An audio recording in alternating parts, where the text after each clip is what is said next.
నమస్తే, నేను Kavitha. Welcome to I dream news. BRS BJP ఒకటిగా మారిపోయాయా? ఆ రెండు పార్టీలని నమ్మే పరిస్థితి లేదా? ప్రజల్లో చులకనైపోతున్నారా? ఈ క్వశ్చన్స్ని రైజ్ చేసినందుకే జిట్టా బాలకృష్ణారెడ్డిని సస్పెండ్ చేశారా? ప్రస్తుతం మనతో పాటుగా ఉన్నారు బాలకృష్ణారెడ్డి గారు. బాలకృష్ణారెడ్డి గారు, సో ఫస్ట్ మీరు బీజేపీ పార్టీ నుంచి సస్పెండ్ చేయడం వెనకాల మీరు పార్టీ వ్యతిరేక కార్యకలాపాలకు పాల్పడ్డారు కాబట్టే సస్పెండ్ చేశారు అని బీజేపీ చెప్తోంది. మీరెందుకు అనుకుంటున్నారు? నాకు విషయం తెలియదు, సస్పెండ్ చేసిన కారణాలు తెలియదు. సస్పెండ్ చేసి 7 రోజుల్లో వివరణ ఏమని అడిగినారు. అసలు సస్పెండ్ చేసే విధానమే అది కరెక్ట్ కాదు. మరి వాళ్ళకే తెలియాలి నేను ఎలాంటి వ్యతిరేక కార్యకలాపాలకు పాల్గొన్నాను. ఇప్పుడన్నా చెప్పని అడుగుతున్నాను, ఇప్పుడైనా బహిర్గతం చేయండి. ఎందుకోసం సస్పెండ్ చేసిండ్రు, ఏం చేసిండ్రు? అసలు నాలాంటి నిజాయితీ వాళ్ళ తెలంగాణ ఉద్యమకారులను సస్పెండ్ చేయడం వల్ల తెలంగాణ సమాజానికి ఏం మెసేజ్ చేయాలనుకుంటారు? ఆ విషయాలు చెప్పాల్సిన అవసరం ఉండే. చెప్పకుండా నిర్దాక్షిణంగా తెలంగాణ ఉద్యమకారులను అంటే ప్రశ్నించే గొంతుకలు ఉండొద్దు అనే ఉద్దేశంతోనేమైనా సస్పెండ్ చేసి ఉంటారు. కానీ కారణాలు చెప్పకుండా సస్పెండ్ చేయడం అనేది దుర్మార్గమైన చర్య అంటే అంటారు. బీజేపీలో ఇప్పటిదాకా ప్రశ్నించే గొంతుకలు లేవా? మీరే ఎందుకు అంత లౌడ్ వాయిస్తో స్ట్రాంగ్గా ప్రశ్నించారు? అసలు నేను లౌడ్ వాయిస్ ఉంటే నేను వాయిస్ ఉన్న నిజాన్ని నిక్కచ్చిగా నేను చెప్తా. నేనేమో నా దగ్గర హిడెన్ ఎజెండా, అంతర్గత ఒప్పందాలు, ఇప్పుడు ఒకటి మాట్లాడి ఆడ బ్లాక్మెయిల్ చేసి ఏదో పదవులు తెచ్చుకోవాలి అంటే ఇండైరెక్ట్గా చిట్చాట్ చేసి బెదిరించి పదవులు తెచ్చుకోవాలని చెప్పి అట్లాంటి ఆలోచన నాకు రాలే. స్ట్రైట్గానే మాట్లాడినా ప్రజలు మనల్ని విశ్వసిస్తలేరు. బండి సంజయ్ గారిని తొలగించడంతో పాటు కవిత కేసు ఎక్కడిదక్కడనే నీరుగారిపోయింది. మనమే అనేక సందర్భాల్లో చెప్పుకుంటూ వచ్చినాము. మరి ఎటుపోయినా ఆ కేసు అంతా ఎటుపోయింది అని అనుమానాలకు తావిస్తున్నాము. దాని మీద జవాబు చెప్పాల్సిన అవసరం ఉంది. లేకపోతే తెలంగాణలో బీజేపీ పార్టీ మనుగడ కష్టమవుతుంది. మా అలాంటి నమ్మొచ్చిన వాళ్ళంతా నట్టేట ముంచుతారు, మీరు చూసుకొని జాగ్రత్తగా చేయండి అని చెప్పినాం. వాళ్ళకి చెప్పడం తప్పు కాదు కదా. అంతర్గతంగా చెప్పినాం, బయట చెప్పినాం, అన్నీ చెప్పినాం. వాళ్ళు దాన్ని పట్టించుకోకుండా అరే ఇట్లా ప్రశ్నిస్తట్టుండో, మేము కలిసిపోయే సమయంలో మమ్మల్ని విడగొడతట్టుండు అనుకుని సస్పెండ్ చేసినట్టు. అంతే తప్ప వేరే కారణాలనే అనుకోవట్లేదు. అవినీతి ఆరోపణలు చేసిన వాళ్ళు ఉన్నారు, కలిసిపోయారు అని చెప్పిన వాళ్ళు ఉన్నారు, ట్విట్టర్లోనే బహిరంగంగా ట్వీట్ చేసిన వాళ్ళు, ఆరోపణలు చేసిన వాళ్ళు, దీంతో పాటుగానే లీకులు, గ్రూప్ రాజకీయాలు చేస్తున్న వాళ్ళందరూ ఉన్నారు. ఎందుకు జిట్టా బాలకృష్ణారెడ్డి టార్గెట్ అయ్యారు? మరి నేను అదే అడుగుతున్నా. ప్రశ్నించే గొంతుగా వాళ్ళు చెప్తే కూడా వినడు కాబట్టి వాళ్ళ విధానాలు ఎండగడతాడు. ఇంటర్నల్గా మేము చేసేటువంటి అంతర్గత ఒప్పందాలన్నీ కూడా అవసరమైతే బయట పెడతాడు. ఆయన తట్టుకోలేడు ఇట్లాంటి వాటి అనేది వాళ్ళకి తెలుసు. రఘునందన్ రావు గారు స్వయాన కిషన్ రెడ్డి గారి ఇంట్లోనే ఆన్లో మాట్లాడుకుంటేనే మీడియాతో చిట్చాట్ తీసుకుంటా అవసరమైతే రాసుకోండి అని చెప్పిండు. ఆయన కూడా అమిత్ షా గారిని అన్నారు, మోడీ గారు, నడ్డా గారిని అన్నారు, జాతీయ నాయకత్వం అన్నాడు. ఎవరికి సంబంధం లేదు, నా బొమ్మ పెట్టుకొని గెలిచిన అని మాట్లాడినోడిని ఇలా నువ్వు కంటిన్యూ చేస్తున్నావు, అలాగే ఎలాంటి యాక్షన్ లేదు, నోటీస్ కూడా ఇవ్వలేదు అట్లీస్ట్. ఇలా నిన్న కిషన్ రెడ్డి గారు మీడియా చిట్చాట్లో మాట్లాడుకుంటా అది ఏమంటారు of the record of the record ఏమన్నా మాట్లాడచ్చా? మీలక గూడు పుటాలను తీసి నాతో రాదు. నేను చెప్పి విన్నా, మీకు చెవిటోని ముందు శంకుదినట్టే ఉంది. అట్లా కాకుండా జనరల్గా మీడియా చిట్చాట్లో నేను కూడా మాట్లాడిన దానికి అంటే అట్లా అని చెప్పి పార్టీ వ్యతిరేక కార్యకలాపాలు పాల్గొనలేదు కదా. ఈ చేస్తున్న విధానం తప్పు ఉంది, ప్రజలకు తప్పుడు సంకేతాలు పోతున్నాయని అడిగినప్పుడు నన్ను పిలిచి అడగాల్సి ఉండే, నన్ను కూర్చోబెట్టి ఎందుకు అట్లా చేసినా. కానీ అంత దుర్మార్గంగా ఒక ఉద్యమకారుణ్ణి, వివేకానందని భావజాలంతో ఉన్నటువంటి వ్యక్తిని మీరు సస్పెండ్ చేసిందంటే మీ ఎజెండా ఏంటిదని అర్థం కావట్లేదు. అది రేపు పొద్దున తప్పకుండా తెలంగాణ ప్రజలకు స్పష్టం చేయాల్సిన బాధ్యత మేము ఉందని చెప్పి అడుగుతున్నాను. సో బీజేపీ ఎజెండా ఏముందని మీరు అనుకుంటున్నారు? మీరు జాయిన్ అయినప్పుడు బీజేపీ ఎజెండా ఏంటో మీకు తెలిసిన తర్వాత కూడా అక్కడ జాయిన్ అయ్యారంటే అందులో ఇమ్మడలేకపోయారా మీరేమన్నా? లేదు, నేను జాయిన్ అయినప్పటికీ బండి సంజయ్ గారు నాకు కార్పొరేటర్గా ఉన్నప్పటి నుండి తెలుసు. యువ తెలంగాణ పార్టీగా మేము సత్వంగా కొట్లాడు సరిపోతలేదు. చాలా అంశాల మీద మేము ఇండివిజువల్గా ఉద్యమాలు చేసినాం. అట్లా సరిపోతలేదు. ఒక జాతీయ పార్టీతో కలిసి ఉండాలనుకున్నప్పుడు ఆల్టర్నేట్ ఉన్న 2 పార్టీలో ఈ పార్టీ భారతీయ జనతా పార్టీ నిజాయితీగా కొట్లాడుతున్నట్టు అనిపించింది. వాళ్ళ అవినీతి విధానాలను వ్యతిరేకిస్తాము, వెలికితీస్తాము, కుక్కటవేలతో సహా పిక్కిలిస్తామని చెప్పి మోడీ గారు, అమిత్ షా గారు, నడ్డా గారు, జాతీయ నాయకత్వం, రాష్ట్ర నాయకత్వం పదే చెప్తే నమ్మి ఆ పార్టీలో యువ తెలంగాణ పార్టీని విలీనం చేసిన క్రమంలో మొన్న డిసెంబర్ దాకా కూడా దాదాపుగా బాగానే జరిగిందంతా. మునుగోడు ఎన్నికల నుంచి మెల్లగా యూటర్న్ తీసుకున్నారు వాళ్ళు. మెల్లమెల్లగా యూటర్న్ తీసుకొని ఈ 6-7 నెలలు అసలు కార్యక్రమాలు కూడా లేవు. కవిత మీద కేసీఆర్ కేసు ఫైల్ అయ్యి సిబిఐ ఛార్జ్షీట్లో పేరున్నాక కూడా 14 మందిని అరెస్ట్ చేసినా కూడా ఆమెను అరెస్ట్ చేయలేదు. 2 సార్లు పిలిపించి వెనక్కి పంపించారు. దాంట్లో ఉన్న మతలబు ఏంది అని అడుగుతున్నాం.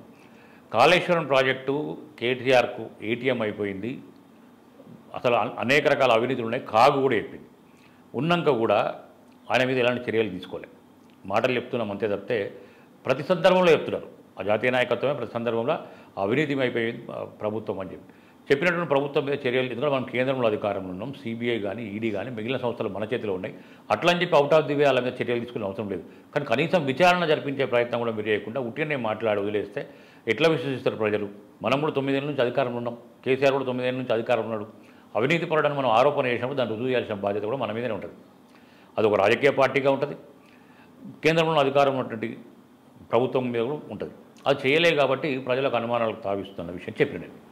ఇప్పుడు అవినీతి ఆరోపణలు చేసినప్పటికి కూడా కావాల్సినటువంటి కన్స్ట్రక్టివ్గా ఉండేటువంటి ఆధారాలు కావాలి. మీరు ఇప్పుడు కాళేశ్వరం చెప్పినప్పటికీ ఆధారాలు చూపించలేకపోయారా? లేకుంటే కవిత కేసుకు సంబంధించి మరి ఎందుకు మాట్లాడినారు? ఎవరు అడిగిరు? మిమ్మల్ని తెలంగాణ ప్రజలు అడిగినరా? కవిత లిక్కర్స్ కేసులో ఉన్నదా అని అడిగినరా? లేకపోతే కేసీఆర్ అవినీతి పాల్పడ్డాడు కాళేశ్వరం ప్రాజెక్టులో మీరు ఎందుకు మాట్లాడుతున్నారు అడిగినరా? మీరే మాట్లాడిండ్రు. మీరే అనేక సందర్భాలు వీడియోలు కూడా ఇస్తా కావాలంట మీకు.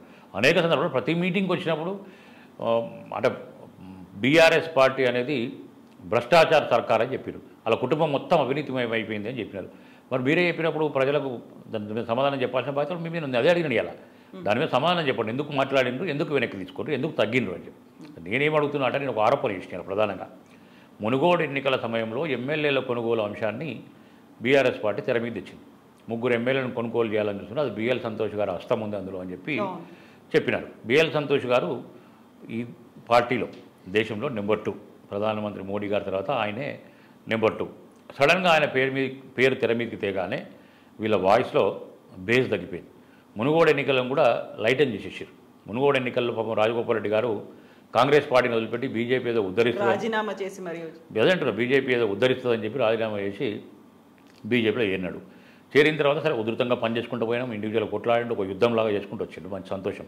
లాస్ట్ 10 రోజులు ఏదైతే బిఎల్ సంతోష్ గారి వ్యవహారం ఎమ్మెల్యేల కొనుగోలు జరిగిందో సడన్గా వీక్ అయ్యారు. నాకు అర్థమైన కాడికి ఏంటంటే నేను అదే ఇలా ఆరోపణలు కూడా చెప్పిన. కేసీఆర్ అలా ప్రెస్ మీట్ చెప్పిండు, అది ఎవరన్నా ఉండని మా ఎమ్మెల్యేలను కొనుగోలు చేయాలని చూసిండ్రు, ఎంతటి పెద్దవాళ్ళైనా గుర్ర గుంజుకొస్తాము అనేటువంటి మాట తెలంగాణ స్లాంగ్లో మాట్లాడిన తర్వాత వీళ్ళు వీకెన్ అయిపోయి బీఆర్ఎస్ పార్టీ గ్రామాల్లో విచ్చలవిడిగా పైసలు పంచుతున్నా, మద్యం పంచుతున్నా, కేంద్ర ఎన్నికల సంఘానికి వాళ్ళ కంట్రోల్లో ఉంటుంది ఎలక్షన్, మరి కేంద్ర బలగాలను పంపించి అవి కంట్రోల్ చేయాల్సిన అవసరం ఉంటాయి. కంట్రోల్ చేయకుండా మరి బీజేపీ ఆ 10 రోజులు వీకెండ్ చేయడం వల్ల రాజగోపాల్ రెడ్డి ఓడిపోయారు. తక్కువ 5 వీకెండ్ చేసిండ్రు అంటున్నప్పుడు పవర్ఫుల్గా ఎవరు ఉంటారు అనుకుంటున్నారు? రాష్ట్రానికి సంబంధించినటువంటి ముఖ్యమంత్రి ఉంటారా? దేశానికి సంబంధించినటువంటి ప్రధానమంత్రి ఉంటారా? ఎందుకు బీజేపీ ప్రధానమంత్రి మొత్తం అందరూ కేంద్ర పార్టీ అంతా బీఆర్ఎస్కు లొంగిపోయిందని మీరు అనుకుంటున్నారు? అందుకే బిఎల్ సంతోష్ గారు ఇష్యూ తర్వాతనే లొంగిపోయిండ్రు అంటున్నా. ఎందుకలా? భయపడ్డారు. ఆయన అరెస్ట్ చేస్తారు, తీసుకొస్తారు, గుంజుకొస్తా అని చెప్పిన కేసీఆర్ బరాబర్ అదే చేసి కవిత కేసును కూడా బ్లాక్మెయిల్ చేసి ఆపించుకోగలిగాడు. అరెస్ట్ చేస్తాను సిట్ వేసిండు ఈయన. మరి వీళ్ళు ఎందుకు సిబిఐ ఎంక్వైరీ చేయాలి? సంతోష్ గారు అంటూ పెద్ద మనిషి మీద ఒక ఆరోపణ వచ్చినప్పుడు న్యాయ విచారణ జరిపించి కోర్టులో దోషిగా కేసీఆర్ నిలవాల్సిన అవసరం ఉంటే కదా. నిలబెట్టే ప్రయత్నం మరి బీజేపీ పార్టీ ఎందుకు చేయలే? అయితే ఇక్కడ మీరు అంటున్నటువంటి లిక్కర్ కేసుకి సంబంధించే ఢిల్లీ ఉప ముఖ్యమంత్రి మనీష్ సిసోడియాని అరెస్ట్ చేశారు. స్టిల్ ఆయన ఇంకా జైల్లోనే ఉన్నారు.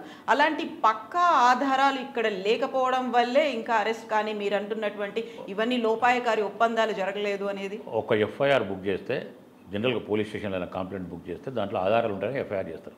ఒకటే కంప్లైంట్ ఇవ్వడం వేరు. సిబిఐ లాంటి సంస్థ దర్యాప్తు చేయకుండా కవిత పేరు ఛార్జ్షీట్లో పెడతారా? పెట్టిన తర్వాత కవితకు ప్రమేయం ఎందుకు పిలిచిరు మీరు? ఆమెను పిలిచి విచారణ జరిపి 2 సార్లు పిలిచి విచారణ జరిపి అర్ధాంతరంగా వదిలేసారు. అసలు ఆ కేసు ఏమైంది తెలియదు. మిగిలిన 14 మంది లోపలేసారు, జైల్లో వేసి అరెస్ట్ చేశారు. మరి ఈమెకు లేనప్పుడు ఆయన పేరు ఎందుకు యాడ్ చేస్తారు? ఇవన్నీ కూడా ఫోన్లు వలగొట్టినాయని చెప్పిండ్రు, వాళ్ళే చెప్పిండ్రు, సిబిఐ చెప్పింది మీ ఫోన్లు ఎందుకు వలగొట్టింది సార్, ఆమె ఏ పట్టుకుపోయింది, దొంగ ఫోన్లు పట్టుకుపోయిందా, ఏ పట్టుకుపోయింది, తర్వాత పట్టుకుపోయింది చూపించచ్చు కాక. ఆరోపణలు కావు కదా అవి. ఆమె మీద రుజువులు ఉన్నాయని చెప్పినారు. రుజువులు ఉన్నాయని చెప్పినప్పుడు ప్రూవ్ చేయాల్సిన బాధ్యత ఆ సంస్థల మీద ఉండే, సిబిఐ కానీ ఈడీ మీద కానీ ఉండే. మరి అది ఎందుకు ఆపేసిండ్రు?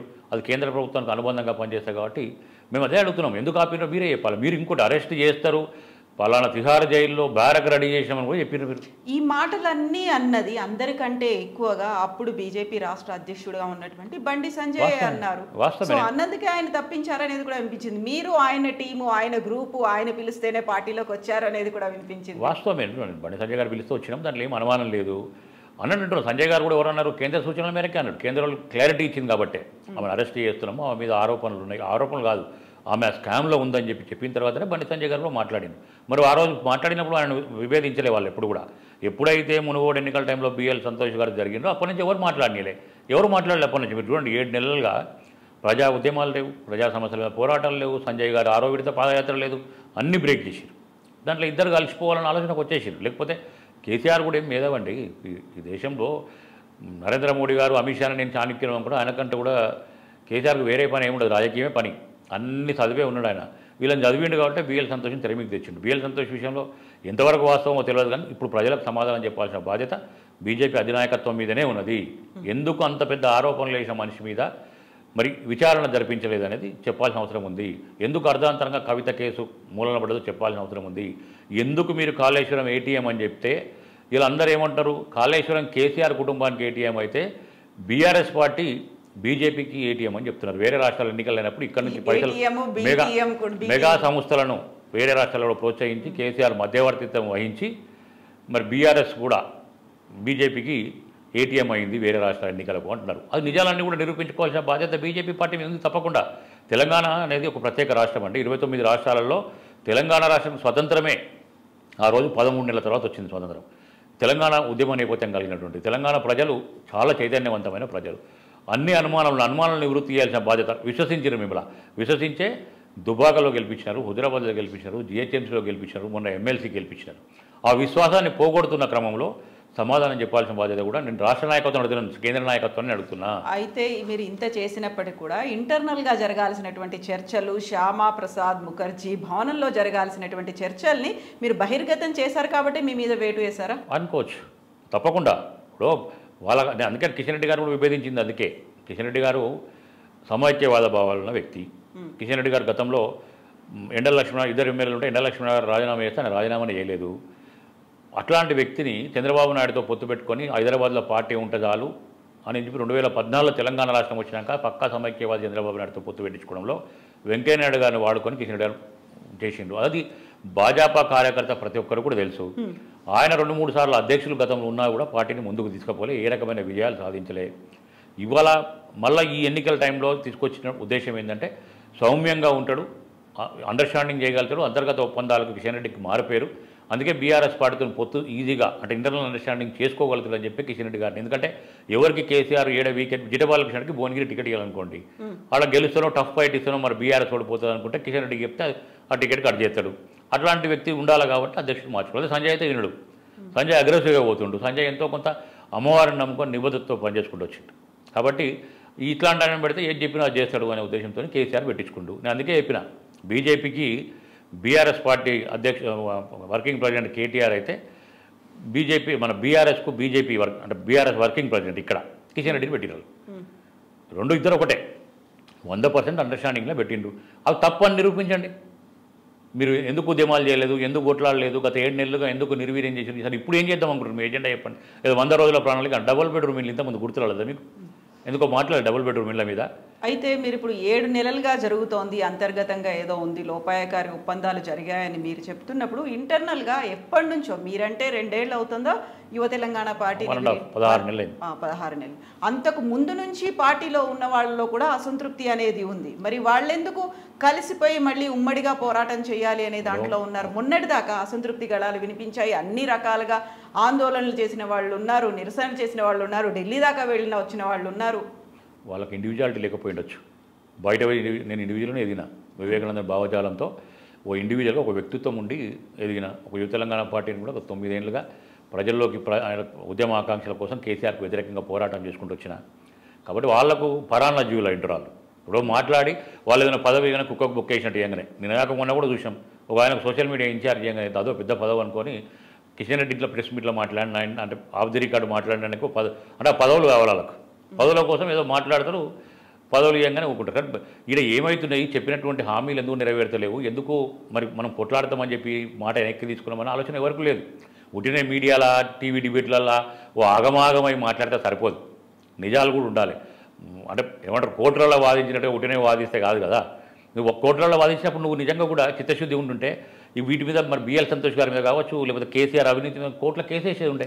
జగన్మోహన్ రెడ్డి గారి విషయంలో మీరు ఒకసారి అబ్జర్వ్ చేయండి, శంకర్రావు గారు అప్పుడు ఉన్నటువంటి ఎమ్మెల్యే ఒక కేసు వేస్తే తీసుకుపోయి లోపలేసారు.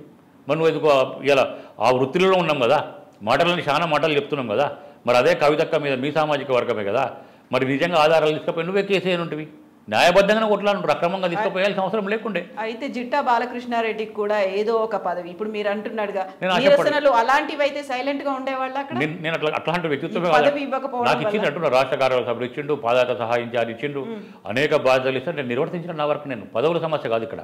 నేను తెలంగాణ రాష్ట్రం వచ్చిన తర్వాత ఉద్యమ ఆకాంక్షలు కావాలి, నా అన్నదమ్ములకు ఉద్యోగాలు కావాలి, దళితులకు 3 ఎకరాల భూమి ఇస్తానది కావాలి, లేకపోతే డబుల్ బెడ్రూమ్ ఇల్లు కావాలి, అమరవీరుల కుటుంబాలకు న్యాయం జరగాలి అనే విషయాల మీద అనేక ఉద్యమాకాంక్షల కోసం అనేక హామీలు ఇచ్చింది కేసీఆర్. అవి నెరవేరాలని కొట్లాడేటోళ్ళు. నాకు ఈ పదవుల కోసం కొట్లాడటం, వీళ్ళు ఇచ్చేదానికి పెదవులు మూసుకుపోయేటువంటి అట్లాంటి నేను కేసీఆర్ దగ్గరికి పోతుండండి. ఇవన్నీ ఎందుకు నాకు? కేసీఆర్ అయితే అడ్జస్ట్ అవుతుంటే నేను ఇలా ఇంతమంది పోయి అమ్ముడు పోతుండ్రు, ఏ పార్టీలకి వెళ్ళి పోయి గెలిచిన అమ్ముడు పోతున్నారు అక్కడ. మరి అదే పోతుండే, అక్కడికే పోతుండే. నన్ను ఏం కాదంటే కేసీఆర్, కానీ ఒక వ్యక్తిత్వం ఉంది నాకు. ఆ వ్యక్తిత్వం ఉండే ఇలా మాట్లాడతారు, మస్తు మాట్లాడతారు వాళ్ళు. కానీ వ్యక్తిత్వం లేని వాళ్ళంతా కూడా నాలుగుకి నరం లేదంటారు, గుర్తుంది కదా. వాళ్ళు ఏదైనా మాట్లాడాలి అవకాశాల కోసం ఏమైనా చెప్పగలుగుతారు. ఇప్పుడు మీరు భారతీయ జనతా పార్టీ జాతీయ నాయకత్వానికి అంటూ మీరు ఒక 3 పేజీలు అందులో 10 పాయింట్లతో ఈ లెటర్ని రిలీజ్ చేశారు. ఇదే లెటర్ ఇవే పాయింట్స్ పట్టుకొని మీరు కూడా ఢిల్లీకి వెళ్ళిపోయి అక్కడ కూర్చొని మాట్లాడితే ఎవరింటారండి? ఎవరి పాయింట్? నాకు ఆ చెవులు కూడా అలవాటు లేదు నాకు. ఎవరింటారు? ఎవరిని పిలుస్తారు? ఎవరు లాబింగ్? కిషన్ రెడ్డి గారికి లాబింగ్ చేయగలుగుతారు. కిషన్ రెడ్డి గారిని కాదని చెప్పి అపాయింట్మెంట్ ఇస్తారా? జాతీయ నాయకులు ఇక్కడికి వచ్చిన తరుణ్ చుగ్ అపాయింట్మెంట్. నేను ఇక్కడ ఉన్న రాష్ట్ర ఇన్ఛార్జ్లే తరుణ్ చుగ్గో, బన్సాలో, అరవింద్ మీనన్ లాంటి వాళ్ళే మాకు ఎన్నో టైం ఇవ్వలే. నేను వాళ్ళకి మెసేజ్ పెట్టిన మెసేజ్ కూడా చూపిస్తా, చెప్తా అని చెప్తారు, అపాయింట్మెంట్ ఇస్తా అని చెప్తారు, అవాయిడ్ చేసిండు. 7 నెలల నుంచి పర్టికులర్గా అసలు ఎప్పుడు అడుగుతా అన్నా కూడా అవాయిడ్ చేసిండు. మీ ఒక్కరికైనా ఇంకెవరికైనా నాకు తెలియదు. అంటే లాబింగ్ చేసిన వాళ్ళు పంపించిండు. బండి సంజయ్ గారిని ఎవరైతే పీకేయాలని ప్రయత్నం చేసిండో వాళ్ళందరికీ అపాయింట్మెంట్ ఇప్పించారు కిషన్ రెడ్డి గారు. 100% ఆ ప్రయత్నం జరిగింది. బండి సంజయ్ కూడా ఒక పదవి వచ్చింది, జాతీయ ప్రధాన కార్యదర్శి. సంతోషం, దాన్ని స్వాగతిస్తాం. కానీ ఎందుకంటే అది ఇప్పుడు జాతీయ స్థాయిలో ఆయన ఏడ పనిచేస్తాడు. ఎన్నికల దగ్గరకు వచ్చిన సందర్భంగా పార్టీని అగ్రెసివ్గా ముందు తీసుకుపోయినాడు, చేతులు కట్టేసారు కదా. జాతీయ కార్యదర్శి, ప్రధాన కార్యదర్శి పదవి తీసుకొని ఏం చేస్తాడు? ఏం నిర్ణయాలు తీసుకోగలుగుతాడు సొంతంగా? ఇక్కడ ఉంటే పార్టీ పక్షాన, ప్రజల పక్షాన మాట్లాడగలుగుతాడు. మరి ఆ మాట్లాడే అవకాశాన్ని నోరు కుట్లేసింది కదా. ఇప్పుడు మీతో కలిసి గతంలో టీఆర్ఎస్లో పనిచేసినటువంటి ఈటెల రాజేందర్కి ఎలక్షన్ మేనేజ్మెంట్ కమిటీ చైర్మన్, అలాగే చేరికల కమిటీ చైర్మన్గా కూడా ఉంది. సో ఎలా వర్కౌట్ అవుతుంది? నేను వారి మీద కామెంట్ చేయకుండా నేనేమంటే చేరికల కమిటీ చైర్మన్గా నేను ఏం చేయలేకపోతున్నా అని చెప్పి ఆవేదన వెళ్ళబుచ్చుకొని ఇలా ఎన్నికల కమిటీ బీజేపీ ఇప్పుడు సరే రాజేంద్ర ప్రభు ఉద్యమకారుడు, ఆయన ముందే ఒక పెద్ద నాయకుల మీటింగ్లో ఎన్నికల కమిటీలు ఎన్నికలు వచ్చినప్పుడు ప్రతిసారి చేస్తాం. గతంలో చింతల రామసేన ఉండే, ఒకసారి ఇంద్రసేన రెడ్డి గారు ఉండే, ఇంకోరు ఉండే. అదేం పెద్ద పదవి కాదు, ఇండైరెక్ట్గా ఆయననే అంటే ఆయన భరిస్తుండేమో నాకు తెలియదు, కానీ నాకు తెలుసు అదేం జరిగిందో. అట్లాంటి పదవులన్నీ ఎన్నికలు వచ్చినప్పుడు వేస్తాము. దాని ఏదో పెద్ద కమిటీ అని ఊహించుకుంటాం. మేమేం సంబంధం లేదు. రాజేంద్ర కూడా 2 రోజులు తెలుస్తుంది వాళ్ళు ఎంత జాగ్రత్తగా కట్ చేయాలనో, ఎంత జాగ్రత్తగా హ్యూమిలేట్ చేయాలనో చేస్తారు. వాళ్ళకి అది వెన్నతో పెట్టిన విద్య, అలా ఏం అనుమానం లేదు. ఎందుకంటే పైనుంచి వచ్చే నాయకత్వ సూచనలు ఉద్యమకారులు వినరు. రాజేంద్ర లాంటి కూడా వినరు. రేపు పొద్దున ఉద్యమకారుడే కదా వినడు అంటూ రాజేంద్ర కూడా వినడు. పైనుంచి సూచనలు కేసీఆర్ మీరు కలిసి పనిచేయాలంటే వింటడా? వినలేడు. కాబట్టి ఆయనను కూడా తక్కువ చేస్తారు. ఇచ్చిన పదవి కానీ ఇచ్చిన వాయిస్ సెక్యూరిటీ ఇస్తారు, అన్ని ఇస్తారు, అట్లా పెడతారు. అది పెట్టి వీళ్ళు చేయాల్సిందే చేస్తారు. స్పష్టత ఉందల్లా ఆయన అడగండి, ఆ మాట అన్నారా లేదా? ఎన్నికల కమిటీలు మామూలుగా ఉంటాయి, దాన్ని ఏదో పెద్ద పదవిగా ఊహించొద్దని ఇండైరెక్ట్గా చెప్పిన మీటింగ్లో. మరి ఆయన కూడా రేపు పొద్దున తెలుసు. చేరికల కమిటీ కూడా పెట్టి ఎందుకు చేయలేదు? చేరికల కమిటీ ద్వారా చేరికలకు కొంతమందితో మాట్లాడితే అది రావడానికి కూడా కారణం కర్ణాటక ఎన్నికల్లో బీజేపీ ఓడిపోవడం. అది మొన్ననే కదండి. ఆయన చేరికల కమిటీ ఎప్పుడో ఇచ్చారు కదా. పాపం అన్ని ప్రయత్నాలు చేసింది కదా అంతకంటే ముందు. రాజేంద్రని ఎంతోమంది దగ్గర తీసుకుపోయినా, అరే మీ దగ్గరనే సఖ్యత లేదట, పోయి నీకే ఇంపార్టెన్స్ లేదట, నువ్వేం చేస్తావు అని చెప్పి ఆవేదన పిలిపించుకున్నాను కూడా బయటికి. నన్నే కౌన్సిలింగ్ చేసిన రాజేంద్రని కూడా ఉన్నాడు పోయిన దగ్గర. అదే పరిస్థితి బీజేపీలో జరుగుతున్న అంతర్గతంగా జరుగుతున్న విషయాలన్నీ కూడా ఈ మధ్యకాలంలో బయటకు వస్తున్నాయి. అందరికీ అర్థమవుతున్నాయి విషయాలు. మరీ 7 నెలలుగా ప్రధానంగా అందరికీ అర్థమయ్యాకనే అందరూ జాగ్రత్త పడి ఇలా రాకుండా ఆగిపోయారు. అయితే ఇక్కడ ప్రధానంగా బీజేపీకి సంబంధించి ఇతర పార్టీల కంటే కూడా ఎక్కువగా బీజేపీకి ముందు నుంచి ఉన్నటువంటి బేస్ అనేది, సంస్థాగత నిర్మాణం అనేది సపరేట్గా ఉంటుంది. అందులో డిఎన్ఏ అది సపరేట్గా ఉంటుంది. ఇప్పుడు మనం మాట్లాడుకున్న ఈటెల రాజేందర్ది సపరేట్ డిఎన్ఏ, కమ్యూనిస్టు, ఆ తర్వాత టీఆర్ఎస్ నుంచి, అక్కడి నుంచి బీజేపీకి వచ్చి కాంగ్రెస్ నుంచి వచ్చిన వాళ్ళు, వీళ్ళందరూ కలిసి పోరాడుతున్నప్పుడు మీకు వివేకానందుడి భావజాలం ఉంది. ముందు నుంచి దీనికోసం, దేశం కోసం పనిచేయాలి అనేది, ఇవన్నీ పెట్టుకున్న తర్వాత మీరెందుకు అందులో మింగిల్ అవ్వలేకపోయారు? నేనేమంటే మీరు అన్న డిఎన్ఏ వాస్తవం. 30 ఏళ్ళకు ఉన్న డిఎన్ఏలు ఏమిటంటే దాంట్లో జీవసత్వాలు చచ్చిపోయి ఉన్నది. ఆ డిఎన్ఏలో ఆ డిఎన్ఏ ఉన్న వాళ్ళకి వార్డు మెంబర్ కావాలని ఉండదు, దేశం కోసం ధర్మం కోసం అంటే ఇవాళ ఉన్న కలియుగంలో అది నడుస్తలేదు. ఎందుకు మరి మోడీ గారు నిన్నగాక మొన్న మహారాష్ట్రలో ప్రభుత్వం కూలగొట్టి ఎన్సీపీని విడగొట్టి శివసేనను విడగొట్టి ట్రిపుల్ ఇంజన్ సర్కార్ అయింది. మరి ఎందుకు మోడీ గారు ఆ విధానం చేస్తున్నారు? ఇలా గోవాలో కూలగొట్టిండ్రు, కర్ణాటకలో కూలగొట్టిండ్రు. ఇలా కర్ణాటకలో నిన్నగాక మొన్న వీళ్ళ మీద వ్యతిరేకంగా పోటీ జేడీఎస్ను కలుపుకునే ప్రయత్నం చేస్తున్నారు. అంటే వాళ్ళు చాణక్య నీతి ప్రకారం వాళ్ళు పోతున్నారు. ఈడ ఉన్న డిఎన్ఏ 30 ఏళ్ళు ఉన్నాము, నేను వార్డు మెంబర్గా ఇలా పదవులు లేకపోతే పనిచేసే పరిస్థితి లేమండి రాజకీయాలలో. వార్డు మెంబర్ కూడా ఇంపార్టెంట్ అయిపోయింది. 9 ఏళ్ళు తెలంగాణ రాష్ట్రం వచ్చిన తర్వాత వీళ్ళకు డిఎన్ఏ ఇంకోని జీర్ణించుకోరు. వాడు ఏం కావద్దు ఇంకోని కానివద్దు అంతే. బీజేపీ పార్టీలో ఉన్న సిద్ధాంతమే అది. అందుకే తప్పకుండా రాజేంద్రన కూడా నాకు తెలిసి ఎక్కువ రోజులు ఉండడా అది ఇమ్మడనిస్తారా అంటే నాకు తెలియదు. అంటే నేను హ్యూమిలియేట్ చేస్తాను, నేను వేరే ఏం చేయాల్సిన అవసరం లేదు. పాపం ఆయన కేసీఆర్ అవమానకరంగా వెళ్ళకూడదు బయటకు వచ్చినప్పుడు ఆల్టర్నేట్ ఏంటంటే బీజేపీ ఇండిపెండెంట్గా పోటీ ఏమని అడిగారు అందరూ కూడా, మాలాంటి ఉద్యమకారులు అడిగినాం. అప్పుడు నేను బీజేపీలో చేరలేదు. అవమానకరంగా బయటికి వెళ్ళగొడుతొచ్చిండు. వచ్చి చేసిన తర్వాత గౌరవించాలి. ఏమవుతుందంట ఇప్పుడు అందరిని ఒక తాటి తీసుకుని గౌరవిస్తే పార్టీ వెళ్తే అందరికీ పదవులు వస్తాయి. పార్టీ అధికారంలోకి వస్తాయి కదా పదవులు వచ్చేది. ఆ ప్రయత్నం అనేది బీజేపీ నాయకత్వంలో 30 ఏళ్ళ ఇండస్ట్రీలో ఉన్నాయి. 30 ఏళ్ళ ఇండస్ట్రీలో మేము పోతే ఎందుకంటే సడన్గా సెటిల్మెంట్ జరిగాయి, ఇంటర్నల్ అండర్స్టాండింగ్ జరిగాయి. మేము హైదరాబాద్లో ఉండాలి, హైదరాబాద్లో గెలవాలనుకుంటే వాళ్ళకు ఉపయోగం జరగదు. ఇవన్నీ బాధ. పార్టీ వాళ్ళు మాత్రమే పెరగాలి, కార్యకర్తలు కూడా పదవులు రావాలని చెప్పి ఆలోచించకపోవడం వల్లనే బీజేపీ ఇట్లా ఉంది. అది బండి సంజయ్ గారు విపరీతంగా ప్రయత్నం చేసి గ్రామ స్థాయి దాకా తీసుకుపోయిన బండి సంజయ్ కూడా కాళ్ళకు బంధనాలు వేసారు. 5 పాదయాత్రలు చేయనిచ్చారు. పేరు వస్తుందని చెప్పి 6వ పాదయాత్ర నుంచి ఆపేసారు after Munugode election. Main Munugode ఎలక్షనే. బీఆర్ఎస్ బీజేపీ అండర్స్టాండింగ్ అంతా కూడా అక్కడి నుంచే జరిగిపోయింది. అన్నీ బుట్టదాఖలు అయిపోయినాయి. ఇన్ని చేసినప్పుడు బండి సంజయ్ కూడా బీజేపీలోనే కొనసాగుతున్నారు కదా. తప్పదు కదా. మీరు అన్నారు ఆయన డిఎన్ఏ అలానే ఉంది. ఆయన డిఎన్ఏ ఇప్పుడు ఆయన ఎంత ఆవేదన ఉంటే కిషన్ రెడ్డి గారి ప్రమాణ స్వీకారం రోజు అన్ని విషయాలు దయచేసి పని చేసుకునే వాతావరణం కలిపి రోజు రోజు కంప్లైంట్ చేస్తుంటే ఎంత విరక్తి వస్తుందండి మనుషులకు. రోజు కూడా హ్యూమిలేట్ చేసి ఇప్పుడు కమిటీలు మారుతాం అనుకోండు. జిల్లా కమిటీలు చాలా చోట్ల ఇబ్బందికరంగా ఉన్నాయి. ఆ కమిటీలు మారుతానికి ప్రక్షాళన అడిగాడు. రాష్ట్ర కమిటీలు ఉన్న వాళ్ళంతా కూడా కోవటలుగా ఉన్నారు. ఇక్కడ ఏం జరుగుతుందో నిమిషాల మీద బీఆర్ఎస్ పార్టీ 4 గోడల మధ్య జరిగింది ఎంబడే బీఆర్ఎస్ పార్టీకి ఎట్లా తెలుస్తాయి? ఎవరు కోవట్లు అంటారు? సరే బీఆర్ఎస్ పార్టీ అధిష్టానంటే చాలా విషయాలు పోతాయి, వెంటనే పోతాయి. ఉంటారు, చాలా మంది ఉంటారు, కీలకంగా వివరించే ఉంటారు. కోర్ కమిటీలు ఉన్న వాళ్ళంతా అట్లే ఉంటారు. ప్రతి విషయం బాగా మేఘాల మీద కేసీఆర్కు పోతుంది. ఎందుకు పోతుంది? ఇట్లాంటి అన్ని పోతున్నాయని కమిటీ ప్రక్షాళన జరగాలని బండి సంజయ్ గారు అడిగినప్పుడు మరి కేంద్ర నాయకత్వం కూడా ఇనిషియేట్ తీసుకుని దాన్ని ప్రక్షాళన చేసుకుంటే 5-6 నెలలు నాకు తెలిసి తిరుగుతూ ఉండే ఆయన. అది జరగకపోతే అది అనుమానం వచ్చింది. ఆయనకు కూడా అనుమానం వచ్చినట్టే ఉంది. ఇదంతా ఒకటి తిరుగుంది, నన్ను అందుకే పక్క తప్పించడం స్పష్టమైపోయింది. కాబట్టి ఆ సమాధానం చెప్పానంటే నేను అడిగిన దానికి కాదు అని చెప్పి ఎంత అగ్రెసివ్ కొట్టడంతో చూద్దాం ఇప్పటికైనా.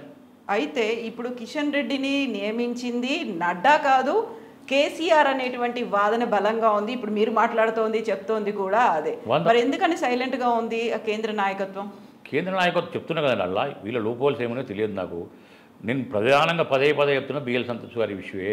దాంతోనే బిఎల్ సంతోష్ ఎందుకు రెస్పాండ్ అవ్వట్లేదు? మరి అది ఎందుకు నేను అదే అడుగుతున్నా కదా, ఎందుకు అయితే లేదు అంటే ఒక ప్రధానమైన వ్యక్తి మీద అభియోగం వచ్చినప్పుడు అరెస్ట్ చేస్తా అని చెప్పి నేను గొర్రె గుంజుకపోతా అని అవమానకరంగా మాట్లాడితే కేంద్ర నాయకత్వం ఎందుకు స్పందించలేదు? ఎందుకు దాని మీద విచారణ జరపలేదు? కేసీఆర్ డ్రామా చెప్తున్నా నిజం చెప్తున్నా అనే విషయాన్ని బహిర్గతం చేయాల్సిన అవసరం లేకుండానా? ఎందుకంటే తెలంగాణ రాష్ట్రానికి సంబంధించిన దేశ స్థాయిలో జరిగినట్టు అంశం అది. మునుగోడు ఎన్నికల దాన్ని బేస్ చేసుకొని గెలిచే ప్రయత్నం వాళ్ళు చేసిండ్రు, మనం గెలవలేకపోయినాం. అది కారణం కాదా? రాజగోపాల్ రెడ్డిని బలిపశువు చేసిన మాట వాస్తవం కాదా? ఆఖరి మినిట్లో ఇవన్నీ కూడా సమాధానం చెప్పాలి అధినాయకత్వం.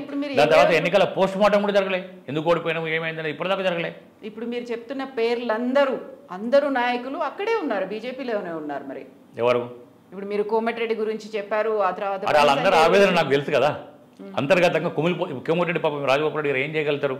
వేరే ఏం చేయలేరు కదా, అందులోనే ఉన్నారు.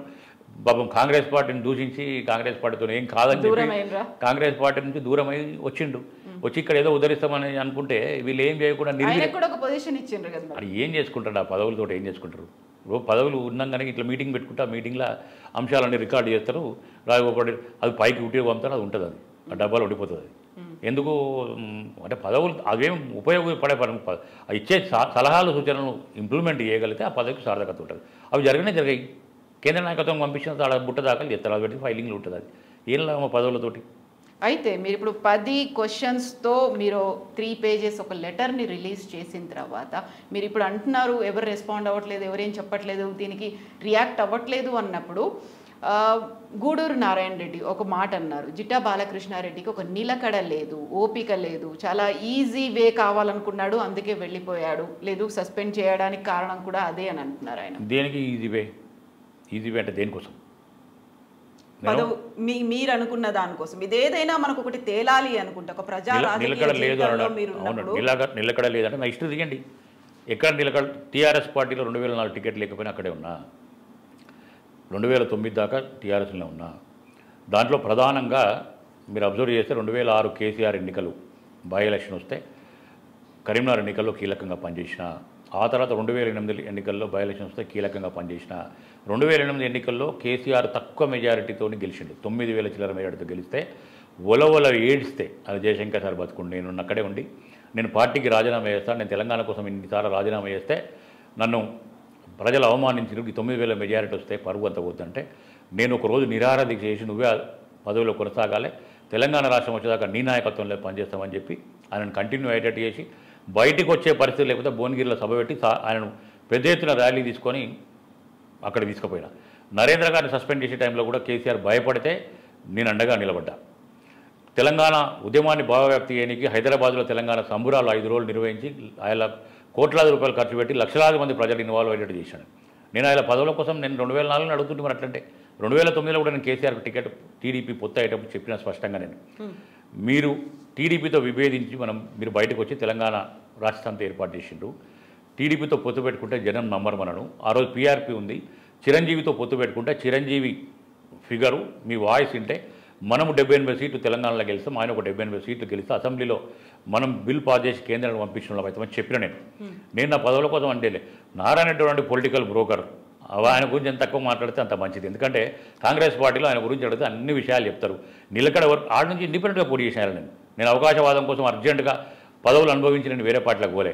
నీకు ట్రెజరర్ పోస్ట్ ఇస్తే స్కామ్ చేసిపోయినామని చెప్పి విఎన్ మంత్రుల గారు బహిరంగంగా విమర్శించారు. మీలాంటి వాళ్ళు నా గురించి మాట్లాడితే భువనగిరి ప్రజలు చెప్పాలా, తెలంగాణ ప్రజలు చెప్పాలా, యువన సంఘాలు చెప్తారు. సో మనం ఇప్పుడు కాంగ్రెస్ పార్టీ గురించి మాట్లాడుకుంటున్నప్పుడు మీరు లేవనెత్తినటువంటి ఈ 10 అంశాలు అసలు ఏం జరుగుతుంది, అంతర్గత ఒప్పందాలు, లోపాయకార ఒప్పందాలు, ఇవన్నిటికంటే కూడా జిట్టా బాలకృష్ణారెడ్డి మాణిక్రావు ఠాక్రేతో ఫోన్లో మాట్లాడారు, కాంగ్రెస్లో చేరడానికి ఒక రంగం సిద్ధం చేసుకున్నారు అన్న తర్వాతే మీ మీద సస్పెన్షన్ వేటు అనేది పడింది అనేది. నేను ఏమంటున్నా అంటే దీనికి ఇది జరగలే, వాస్తవంగా ఏంటంటే చెప్తానండి, అదే తప్పు ఆరోపణలు చేసేది. నేను అనేక సందర్భాల్లో కార్యక్రమాలు చేయడానికి అడిగిన.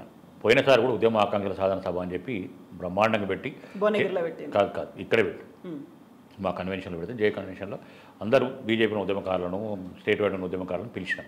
అందులో స్క్రిప్ట్ వేస్తే కేసీఆర్ హర్ట్ చేశారు, బాగా వైరల్ అయింది. కేసీఆర్ బిహేవియర్ ఎట్లుంటుంది, తాగినాక ఎట్లా మాట్లాడుతున్నాను, నన్ను అర్ధరాత్రి అరెస్ట్ చేసి కేసులు పెట్టినారు ఆయన. అట్లా నేను జిల్లాలలో కూడా పెడదామని చెప్పిన, ప్రజలను చైతన్యవంతం చేసుకోకుండా పెట్టనీయలే. బండి సంజయ్ గారు అడిగితే రాష్ట్ర కమిటీలు ఒప్పుకుంటలేరన్నా అని చెప్పిండు. ఆ తర్వాత నేను మళ్ళీ 2వ తారీఖు వస్తుంది జూన్ 2 ఆవిర్భావ సభ అంటే తెలంగాణ రాష్ట్ర అవతరణ దినోత్సవం పెడదామంటే సపోర్ట్ చేయాలి. నేను ఇండివిజువల్గా తెలంగాణ ఉద్యమకారుల ఇవ్వాలని చెప్పి భువనగిరిలో పెట్టిన. అక్కడ ఏం చేసిన అంటే ఏదైతే తెలంగాణ ఉద్యమాన్ని 1997లోనే 1997లో ఒక బహుజన బిడ్డ బెల్లి లలితక్క ఆమె పాట ద్వారా ప్రజల్లోకి తీసుకుపోయింది. ఆమెను నయీం అనే కిరాతకుడు ముక్కలు ముక్కలుగా నరికి చంపిండు. ఆమె పేరు పెట్టి ప్రాంగణం పెట్టి అన్ని పార్టీలను పిలిచిన. అందులో దత్తాత్రేయ గారు వచ్చారు, రాజేందర్ గారు వచ్చారు, బూర నరసయ్య గారు వచ్చారు, అద్దంకి దయాకర్ వచ్చిండు, కళాకారుడు ఏపూరు సోమలు వచ్చాడు, అట్లా చాలామంది వచ్చారు. అది వాళ్ళకి నచ్చలే. బెల్లి లలితక్క పేరు ఎట్లా వాడతావు, వామపక్ష వాది అనే తర్వాత తెలంగాణ బిడ్డ ఆమె, నేను బరాబర్ పెడతా అని చెప్పిన. అప్పటి నుంచో వాళ్ళ మనసులో ఇంకో ఆలోచన ఉంది. కార్యక్రమాలు చేయనిచ్చలే కాబట్టి నేను ఒక కార్యక్రమం చేసిన వాస్తవంగా. ఆ తర్వాత ఇవాళ లేనబడ్డా నేను అడిగిన ఇవాళ ఛాలెంజ్ చేశాను. నేను మీరు నమ్మే కిషన్ రెడ్డి గారు నమ్మే కనకదుర్గమ్మ బషీర్బాగ్లో ఉంది, భాగ్యలక్ష్మి ఎక్కడైనా కనీసం ఫోన్లో మాట్లాడినా మాణిక్రావు ఠాకూర్తో కలిసినామో లేకపోతే ఇంకో ఆయనతో కాంగ్రెస్ పార్టీతో ఫోన్లో మాట్లాడి నేను పార్టీ చేరిక విషయం మాట్లాడితే దేనికైనా నేను సిద్ధమని చెప్తున్నా. ప్రూవ్ చేయండి.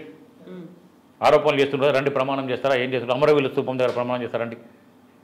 అట్లా మీ లెక్క చీకటి ఒప్పందాలు నాకు అలవాట్లేదు. బహిరంగంగా పోదలుచుకుంటే బాజాప్తా పోతా. నేను బీజేపీ పార్టీలో ఉండి బీజేపీ పార్టీని సంస్థాగతంగా నిర్మాణం చేసి పార్టీని అధికారంలో తేవాలనే లక్ష్యంతో పనిచేసిన. అనేక కార్యక్రమాలు మీరు ఇచ్చిన ఎర్రబెల్లి దాకా వాళ్ళతో కొట్లాట అయిందండి. పాలకుర్తిలో సంజయ్ గారు పాయత రాళ్ల దాడి జరిగింది. ఆ వీడియోను నేను కల్పించుకునే కావు. వీడియో రాళ్ల దాడిలో ధైర్యంగా ఎదురుగా నిలబడ్డాం మేము. అట్లా భయపడి వెనకపోయడం కాదు, పోయేది ఉంటే బాజాప్తానే పోతాం. మీ లెక్క బేజాప్తా కేసీఆర్తో ఒప్పందాలు చేసుకొని పార్టీని నాశనం చేసేటువంటి అలవాట్లు నాకు లేవు. తప్పకుండా నేను చేసిన ఆరోపణలకు మీరు రుజువు చేయండి. నేనే క్షమాపణ చెప్తా, అది నేనే తప్పు మాట్లాడినా మీ మీద అని చెప్తా. చెప్పండి మీరు ఏం చెప్తారో, దానికి సమాధానం చెప్పండి. ఒక్కొక్క పాయింట్కి నిజమా కాదని చెప్పండి. జిట్టా బాలకృష్ణారెడ్డి నెక్స్ట్ ఎటువైపు పోతున్నారు? ఎటువైపు పోతున్నారు? ఏ పార్టీకి? ఎటువైపు? ఇప్పుడు తెలంగాణ ప్రజల వైపు ఉంటుంది. తెలంగాణ ప్రజలు ఎట్లా చెప్తే అట్లా చేస్తాను. ఇప్పటిదాకా నేను స్వతంత్రంగానే పోటీ చేసిన అక్కడ 8 సంవత్సరాలు కూడా. రేపు ప్రజలకు ఎట్లా చెప్తే అట్లనే చేస్తా. ఉద్యమకారులను అడుగుతా, అందరి సలహాలు సూచన తప్పకుండా చట్టసభలో కూర్చోవాలని ఆలోచనతో ఉన్నా. చట్టసభలో కూర్చోవడం ద్వారానే ప్రజలకు సేవ చేయగలుగుతాం, అనుకున్న లక్ష్యాన్ని చేరగలుగుతాం, న్యాయబద్ధంగా పనిచేయగలుగుతాం. ఏ ప్రభుత్వం అధికారంలోకి వచ్చినా మెడల్ వంచి ప్రశ్నించే గొంతుకగా ఉండాలంటే చట్టసభలో ఉండాల్సిన అవసరం ఉంది. కాబట్టి ప్రజలు ఏం చెప్తే అది, తెలంగాణ ఉద్యమకారులు ఏది చెప్తుంది, నా భువనగిరి నియోజక అన్నదమ్ములు అక్క జనులు నువ్వు ఈ డైరెక్షన్లో ఓ బిడ్డ అంటే, ఎందుకంటే వాళ్ళ దగ్గరికే పోతాను నేను, వాళ్ళ అభిప్రాయం మేరకే నేను ముందుకు పోతాను. అయితే ఇక్కడ ప్రధానంగా మీరు కాంగ్రెస్తో సంప్రదింపులు కానీ ఫోన్ చాట్ అనేది ఇది లేకపోయినప్పటికీ కూడా కాంగ్రెస్ లీడర్ కుంభం అనిల్ కుమార్ బీఆర్ఎస్లో చేరిన తర్వాత వాళ్ళు మీ వైపు చూస్తున్నారు, కాంగ్రెస్ వాళ్ళే మిమ్మల్ని జాయిన్ అనుకుంటున్నారు, టఫ్ కాంపిటీషన్ అనేది మీ దగ్గర నుంచి వస్తుంది అనేది వినిపించింది. సంప్రదించారు? తెలియదు, నన్ను ఎవరు సంప్రదించలేదు, అసలు ఆ చర్చనే రాలేదు, అసలు అట్లాంటి అంశమే లేదు. అనిల్ కుమార్ రెడ్డి ఎప్పటి నుంచో పోతారని చెప్పిందండి, కొత్తగా పోయింది ఏం కాదు. అది ఎప్పుడో పోయి కేసీఆర్ని కలిసి వచ్చి ఆల్రెడీ ఇద్దరు అక్కడ ఉన్న ఎమ్మెల్యే శేఖర్ రెడ్డి అని ఇద్దరు వ్యాపార భాగస్వాములు, ఆడ ఉన్న గుట్టలన్నీ కొల్లగొట్టి లేఅవుట్లు చేసి అమ్ముకున్న వాళ్ళు. ఈయనకు కూడా మరి వ్యాపారాలలో ఏదో లూపోల్స్ ఉన్నట్టున్నాయి అనిల్ రెడ్డికి. ఆయన బిల్డరు, ఆయన ఎప్పుడో పోయి వస్తానికి ఎమ్మెల్సీ ఇస్తారని ఆయన స్వయంగా ఆయనే చెప్పిండు. ఇది సందర్భం కాబట్టి దాన్ని బహానా చూసుకొని పోయినట్టున్నాడు. దానికి నాకు సంబంధం లేదు, నన్ను ఎవరు కూడా సంప్రదించలేదు. అయితే మీరు ఇన్ని ఆరోపణలు చేస్తున్నారు, లోపాయకార ఒప్పందాలు ఉన్నాయని మీరు చెప్తున్నప్పటికీ కూడా బీజేపీ లీడర్స్ పదే పదే ఒక మాట చెప్తున్నారు, కాంగ్రెస్కి ఓటు వేస్తే అది బీఆర్ఎస్కి సీటుగా మారుతుంది అనేది. ఇప్పుడు అది నాకు తెలిసి తప్పు అంటున్నాను. నాకు సరే అమ్ముడుపోయే వ్యక్తిత్వం ఉన్నవాడు ఎప్పుడైనా అమ్ముడుపోతాడు. మరి మీరు కూడా ఇలా ఎన్సీపీని కొనుక్కున్నారు, వాళ్ళని కొనుక్కున్నారు, శివసేన, మరి వాళ్ళని ఏమనాలండి? కొనుక్కొని వచ్చి ఇలా ప్రభుత్వాన్ని ఫామ్ చేశారు కదా, గోవాలో కూడా వేరే పార్టీల నుంచి గవర్నమెంట్ ఫామ్ చేశారు కదా. రేపు పొద్దున ఎవడైనా పోవచ్చు, బీజేపీ వాళ్ళైనా పోతారు, ఇంకోటైనా పోవచ్చు, పోయేది ఉంటే. అది మీరు అవాండం వేసినంత మాత్రం క్యారెక్టర్ లేని వాళ్ళు ఏ పార్టీలో ఉన్నా అది జరగవచ్చు, జరగదు అని చెప్పి నేను అనను. కాబట్టి అది మీరు చేసే అలవాటు మీకు ఉంది కాబట్టి ఇంకో పార్టీని అంటున్నారేమో అని నేను అనుకుంటున్నాను. ఎందుకంటే మీరు చీల్చి 6-7 రాష్ట్రాల్లో గవర్నమెంట్లను ఏర్పాటు చేసి వేరే పార్టీలు నిట్టనిలో నిలిచి ఏర్పాటు చేసి తప్పకుండా మీకు అలవాటు ఉంది కాబట్టి మీరు ఇంకో పార్టీ అట్లనే చేస్తుంది అనుకోవచ్చు. ఆ కారణాలు ఏవైనా మీ దగ్గరనే ఉంది కదా, అది జవాబు మీరు చెప్పాలి కదా ఫస్ట్. నేను అది కూడా క్వశ్చన్ చేసిన. అందుకే మనమే చీల్చి ప్రభుత్వాలను ఆడ వేరే ప్రభుత్వాలను కూలగొట్టి మన ప్రభుత్వం ఏర్పాటు చేసుకోవడం ప్రయత్నం చేసినప్పుడు ఇంకోటి మీద నువ్వు ఈజీగా అబాండం వేయగలుగుతావు. అదే అబాండం మీద కాంగ్రెస్ పార్టీ మీద చేసే ప్రయత్నం చేస్తుంటాం. ఎందుకంటే అది వాళ్ళకి ఆల్టర్నేట్ ఏంది, కాంగ్రెస్ పార్టీ ఎదగొద్దు, ప్రశ్నించే గొంతుకోలు ఉండొద్దు కాబట్టి కాంగ్రెస్ పార్టీ కథం చేస్తున్నారు అనుకోవచ్చు. సో మీరు ఇంత చెప్తున్నప్పటికీ కూడా మీరు కాంగ్రెస్ వైపే చూస్తున్నారు, అందుకే అక్కడ ఒక రెబల్ వాయిస్ వినిపించారు, బయటకు కూడా ఇంటర్నల్గా జరగకుండా బయటనే దాన్ని వ్యక్తీకరించారు. కాబట్టి కాంగ్రెస్ వైపే మీ అడుగులు ఉన్నాయి అనేది తప్పు అంటున్నది. నా అడుగులు తెలంగాణ ప్రజలు ఎట్టి చెప్తాడు పోతాయి అని అడుగుతున్నా. తప్పకుండా చట్టసభలు ఉండాలని కోరుకుంటున్నాను కాబట్టి వాళ్ళ భువనగిరి నియోజకవర్గ ప్రజల ఆశీర్వాదంతో నేను ముందుకు పోతా. భవిష్యత్తు మీరే చూస్తారు, చూద్దాం. ఇంకా టైం ఉంది ఎన్నికలకు, ఇప్పుడు అవన్నీ ఎట్లా డిసైడ్ చేస్తారు. సో గతంలో మీరు ఇండిపెండెంట్గా పోటీ చేశారు, ఆ తర్వాత యువ తెలంగాణ పార్టీని పెట్టారు, అటు టీఆర్ఎస్ ఇటు బీజేపీ తర్వాత మీరు ఇండివిజువల్గా అక్కడ పోటీ చేసి గెలవగలిగేటువంటి కెపాసిటీ, ఎందుకంటే మీరు ఇప్పుడు చెప్తున్నటువంటి మాట అటు బీఆర్ఎస్ స్ట్రాంగ్గా ఉంది, లేకుంటే బీజేపీ ఇటువైపు సపోర్ట్ చేస్తుంది, కాంగ్రెస్ వైపు వెళ్ళను అంటున్నప్పుడు మీ అంతటా మీరు అక్కడ గెలవగలుగుతాను అనుకుంటున్నాను. అందుకే రేపటి నుంచే ప్రజల దగ్గరికి పోతా, గడప గడప తిరుగుతా, ఓటు నోటుదే అంట, ఒక ఓటు వేయండి నాకు నోటు కూడా ఇవ్వమంట. అన్ని రకాల నష్టపోయినాం. తెలంగాణ ఉద్యమంలో కోట్ల రూపాయలు ఖర్చు పెట్టి ఆస్తులు కూడా అమ్ముకునే పరిస్థితి భువనగిరి ప్రజలకు తెలుసు. అనేక రకాల సేవ చేసిన నియోజకవర్గం మీద ఎట్లా అభివృద్ధి వచ్చినటువంటి సంకల్పం నాకుంది, వాళ్ళకు తెలుసు, ఒక చిత్తశుద్ధి ఉంది. తప్పకుండా వాళ్ళ దగ్గర పోయి అడుగుదాం, చూద్దాం. వాళ్ళే నిర్ణయిస్తారు, ఏం చేస్తారు, వాళ్ళే న్యాయ నిర్ణేతలు, వాళ్ళు ఏం చేయమంటే అదే చేస్తారు. అందుకే చెప్తున్నాం మీకు. ఇప్పుడు భువనగిరి ప్రజలకు మీ చిత్తశుద్ధి ఏంటో తెలుసు, మీరు ఎంత ఖర్చు పెట్టారు, ఎన్ని సేవలు చేశారు, అక్కడ ఉన్నటువంటి పథకాలు కూడా మీ అంతటా మీరు చేశారు అని చెప్పినప్పుడు ఎందుకని టీఆర్ఎస్ పార్టీ వదులుకుంది, బీజేపీ కూడా మీకు సస్పెన్షన్ వేటేసింది? మీ అంతటా మీరు ఇండిపెండెంట్ గా మీరు అక్కడ ఉన్నారు, అంత స్ట్రాంగ్ గా మీరు ఒక బిల్డ్ చేసుకున్నారు, ఒక బేస్ మీకు ఉంది అనుకున్నప్పుడు అంటే కేసీఆర్ ఏమో చెప్పిన పొత్తుల్లో భాగంగా ఆ రోజు 2009లో టికెట్ కాలేదు. తర్వాత నేను వాళ్ళ దగ్గర ఆయన మెట్లు ఎక్కనియొద్దు అంటే నేను పోలేదు. సో తర్వాత ఆ ప్రయత్నాలు కూడా జరగలేదు, యువంతరాలు ఉన్నాం. బీజేపీ పార్టీ ఎందుకు చేసింది అనేది చెప్పాల్సిన అవసరం వాళ్ళకే ఉందంట. తెలంగాణ సమాజానికి చెప్పాలి. నికార్సైన తెలంగాణ ఉద్యమకారుని సస్పెండ్ చేయడం ద్వారా తెలంగాణ ప్రజలకు ఏం సమాధానం చెప్తారో మీరే చెప్పమని అడుగుతున్నాను. నా మీద ఏమన్నా ల్యాండ్ గ్రాబింగ్ ఆరోపణలు ఉన్నాయా, లేకపోతే వసూలు చేసినట్టు ఆరోపణలు ఉన్నాయా, లేకపోతే నేను ఇంకేమన్నా పార్టీ వ్యతిరేక కార్యక్రమాలు పాల్పడినట్టుగా మీకు ఏమైనా ఆరోపణలు ఉన్నాయా? ఇవాళ మీరు చెప్పే కాంగ్రెస్ బూచి మీకు ఏం సంబంధం లేకుండా కాంగ్రెస్ బూచి చూపిస్తున్నారు. నన్ను అడగాల్సి ఉంటుంది, పిలిచి ఇంటర్నల్గా పిలిచి నేను ఏం సంగతి, ఏం చేద్దాము, ఎట్లా అని అడిగేది ఉంటుంది. మీరు అడగలేదు అంటేనే మీరు ఏంటంటే రేపు పొద్దున ఎప్పుడైనా జిట్ట బాలకృష్ణారెడ్డి కేసీఆర్తో కలిస్తే ప్రశ్నిస్తాడు. అది పొత్తు పెట్టుకుని ఆచారపరిచిన పని లేదు. రేపు పొద్దున మీరు బీఆర్ఎస్ బీజేపీడా ఆ పరిస్థితులను ప్రశ్నిస్తాడు అన్నట్టు భయం వాళ్ళకి తెలుసు. నా తత్వం ఏందనేది ప్రతి ఒక్కరికి తెలుసు. వాళ్ళకు 30 ఏళ్ళ నుంచి నాకు కూడా వాళ్ళతో సంబంధాలు ఉన్నాయి. వివేకానంద భావజాలంతో పనిచేసి ఎంత నికార్సుగా ఆదిలాబాద్ నుంచి శ్రీకాకుళం దాకా వివేకానంద భావజాలంలో యువత సన్మార్గంలో నడవాలని చెప్పి నేను పనిచేసినండి. చాలామంది ఏ పార్టీలు ఉన్నా నా శిష్యులు ఇలా సర్పంచులు, ఎంపీటీసీలు, ఎమ్మెల్యేలు కూడా ఉన్నారు నాదరు. కాబట్టి ఆ భయంతో నన్ను సస్పెండ్ చేసి ఉంటారు. సస్పెండ్ నోటీస్ ఇవ్వకుండా సస్పెండ్ చేస్తారండి. అంటే బీజేపీ పార్టీ సిద్ధాంతాలు అవేనా? సో అందుకనే వాళ్ళు తెలంగాణ 7 రోజుల్లో మీరు వివరణ ఇస్తారా? ఇంకెందుకు ఇచ్చుడు చెప్పినా కదా, ఈరోజు చెప్పినా కదా. నన్ను అడిగిన దానికి నాకు సమాధానం చెప్పండి. అదే దానికే వాళ్ళని వివరణ అడుగుతున్నాను నేను. సో ఈ 10 పాయింట్లే మీరు వాళ్ళ సస్పెన్షన్ దానికి వివరణ వాళ్ళే తెలంగాణ ప్రజలకు వివరణ ఇవ్వాలి. దాని మీద క్లారిటీ ఇవ్వాల్సిన అవసరం వాళ్ళ మీదనే ఉంది. తెలంగాణ ప్రజలకు సమాధానం చెప్పాలి. ఏం చెప్తారో రేపు కోట్లు అడుగుతానికి ఏ ముఖం పెట్టుకుని పోతారు? వాళ్ళకి సమాధానం తెలంగాణ ప్రజలకు మీరు సమాధానం చెప్పాలని బీజేపీ నేను డిమాండ్ చేస్తున్నాను. సో ఇప్పుడు అందుకే అగ్రనాయకత్వం రాసినాడు. చిల్లర నాయకత్వాలకు అందరికీ చెప్పడం కాదు, అగ్రనాయకత్వంకి రాసినాడు. మిమ్మల్ని సస్పెండ్ చేసింది బీజేపీ రాష్ట్ర కార్యవర్గం కదా, మీరు రాసింది అక్కడికి, అడిగింది నోటీస్ అడిగింది. జాతీయ నాయకత్వం అడుగుతున్నా. వీళ్ళకి మీకు సమాధానం చెప్పాల్సిన అవసరం నాకు లేదు. జాతీయ నాయకత్వం తెలంగాణ ప్రజలకు సమాధానం చెప్పాలి. లేకపోతే తెలంగాణ ప్రజలు తిరగనియరు బీజేపీలు రేపు. ఇవన్నీ సమాధానం చెప్పకపోతే ఎక్కడిదక్కడ అడుగుకుంటారు. నేనే పిలుపునిస్తా, ఉద్యమకారులందరూ బయటికి రమ్మని అడుగుతున్నాను. బీఆర్ఎస్ బీజేపీ రహస్య ఒప్పందం బహిర్గతం అయ్యింది అనే విషయాన్ని అవసరమైతే ఊరు ధూమ్ధాములు పెట్టి తీసుకుపోతున్నాను. ఇప్పుడు మీరు చిల్లర నాయకత్వం అన్నారు, కానీ వీళ్ళందరూ రైట్ ఫ్రమ్ ద బిగినింగ్ ముందు నుంచి ఇక్కడ ఉన్న వాళ్ళే, ఆర్ఎస్ఎస్ కావచ్చు, విహెచ్పీకి కావచ్చు, ఆ బ్యాక్గ్రౌండ్ నుంచి వచ్చిన వాళ్ళే బీజేపీలో ఎక్కువ ఉన్నారు కదా. నేను ఆర్ఎస్ఎస్ను, విహెచ్పీని, మిగిలిన సంస్థలను ఏమనట్లే. ఆ బ్యాక్గ్రౌండ్ వచ్చింది కానీ వాళ్ళ అవసరాల కోసం. నేను అదే చెప్తున్నా. మోడీ గారు అదే బ్యాక్గ్రౌండ్లోకి వెళ్ళి వచ్చిండ్రు, అమిత్ షా గారు అదే బ్యాక్గ్రౌండ్. నడ్డా తీరుస్తలేరా? ప్రభుత్వాలను చీల్చి వాళ్ళు అధికారంలోకి వస్తలేరా? వేరే ప్రభుత్వాలను కూలగొట్టి అధికారంలోకి వస్తలేరా? అలా సిద్ధాంతాలన్నీ పక్కకు పోతలేవా? వీళ్ళకు కూడా ఆ సిద్ధాంతాలు కంపల్సరీ ఇక్కడ ఉంటాయి కదా. ఆ డిఎన్ఏ అదే కదా. ఈడ కూడా ఏదైనా ప్రభుత్వాన్ని కూలగొట్టి బీఆర్ఎస్ చీల్చినా నిలుస్తారు. మీరు జాయిన్ అవ్వక ముందు నుంచి కూడా ఆ ప్రయోగాలు చేస్తూ వస్తున్నారు. అందులో రాష్ట్రాల్లో గవర్నమెంట్ ఏర్పాటు కూడా చేసింది బీజేపీ. అలాగే అయినా కానీ మీరు అందులో జాయిన్ అయ్యారు కదా. నేను అంతకంటే ముందు ఇంత అగ్రెసివ్గా చేయలేదు. ఈ 1 ఇయర్లో ఎక్కువైనా. మీరు చూడండి ఒకసారి, ఈ సంవత్సర కాలంలోనే చాలా ప్రభుత్వాలను కూలగొట్టి అధికారంలోకి వచ్చినారు. కాకపోతే నేను వాస్తవం చెప్పాలంటే అంత దూరం నేను ఆలోచించలే. వీళ్ళందరినీ చదువుకుంటే 7 నెలలనే వచ్చిన. నేను వేరే రాష్ట్రాల గురించి నేను వాస్తవం చెప్తాను. వేరే రాష్ట్రాలు, వేరే ప్రభుత్వాల గురించి నేను ఆలోచించలే. అసలు వీళ్ళు ఎందుకు ఇక్కడ మునుగోడు ఎన్నికల తర్వాత ఏం జరిగిందని ఆలోచించినప్పుడు ఇవన్నీ ఒకసారి సమీక్షిస్తే నాకు అర్థమైంది. మొన్న జరిగినట్టు మహారాష్ట్ర ఎన్సీపీ శివసేనతోటి పూర్తిగా ఇలా ఎజెండా అంతా మారిపోయింది. ఇది దేశం కోసం, ధర్మం కోసం కాదు, ఓన్లీ వాళ్ళ అధికార దాహం కోసం చూస్తున్న విషయం స్పష్టమైంది. అంతకంటే ముందు నేను కూడా విశ్వసించిన. మహారాష్ట్ర ఎన్నికల్లో అంటే శివసేన మిమ్మల్ని బతికిచ్చింది. పొత్తులలో అనేక సందర్భాల్లో ప్రభుత్వాన్ని ఏర్పాటు చేయడానికి. దాన్ని నిటర్నీలో నిలిచేసారు. బాల్ ఠాకరే గారు ఆత్మ క్షోభిస్తుంది. ఇలా ఇవాళ ఎన్సీపీని నిటర్నీలో నిలిచారు. మరి ఏం లాభం అండి? ఇవన్నీ జరుగుతున్నప్పుడు తప్పకుండా ఆలోచించాల్సి వచ్చింది. అంతకుముందు ఆలోచించాలి. నేను కూడా నిజం చెప్తున్నాను కదా మీకు. ఇవాళ రేపు పొద్దున బీఆర్ఎస్ పార్టీని నిలిచి అధికారంలో రావాలనుకునే బదులు మనం స్వతహాగా ఎదిగే అవకాశం తెలంగాణలో ఉండగా ఎందుకు ఆ ప్రయత్నం చేయాలని అడుగుతున్నాను. మాలాంటి వాడుకొని మమ్మల్ని పోటీ చేద్దు, మీరు అంటే పార్టీకి పని చేయమంటే చేస్తుంటే మీరు ఆ ప్రయత్నమే చేయలే.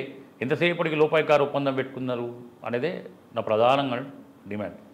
జిట్టా బాలకృష్ణారెడ్డి గారు ఒంటరి అయిపోయారు. మిమ్మల్ని ఒంటరి ఏం కాలేదు. తెలంగాణ ప్రజలంతా న్యాయపడి ఉన్నారు. తెలంగాణ ఉద్యమకారులు న్యాయపడి ఉన్నారు. ఒంటరి బాలకృష్ణారెడ్డి ఎప్పుడు కాదు.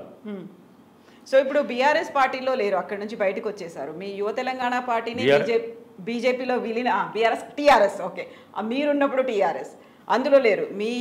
మీరు పెట్టుకున్నటువంటి యువ తెలంగాణ పార్టీని కూడా బీజేపీలో విలీనం చేశారు. బీజేపీ నుంచి బయటకు వచ్చేసారు. ఇప్పుడు ఒంటరిగా ఉన్నారు. మీకు సపోర్ట్గా అక్కడ నుంచి వచ్చేవాళ్ళు ఎవరైనా ఉన్నారా? ఎక్కడి నుండి? బీజేపీ నుంచి. నేను అడగలేదు, నాకు అవసరం కూడా లేదు.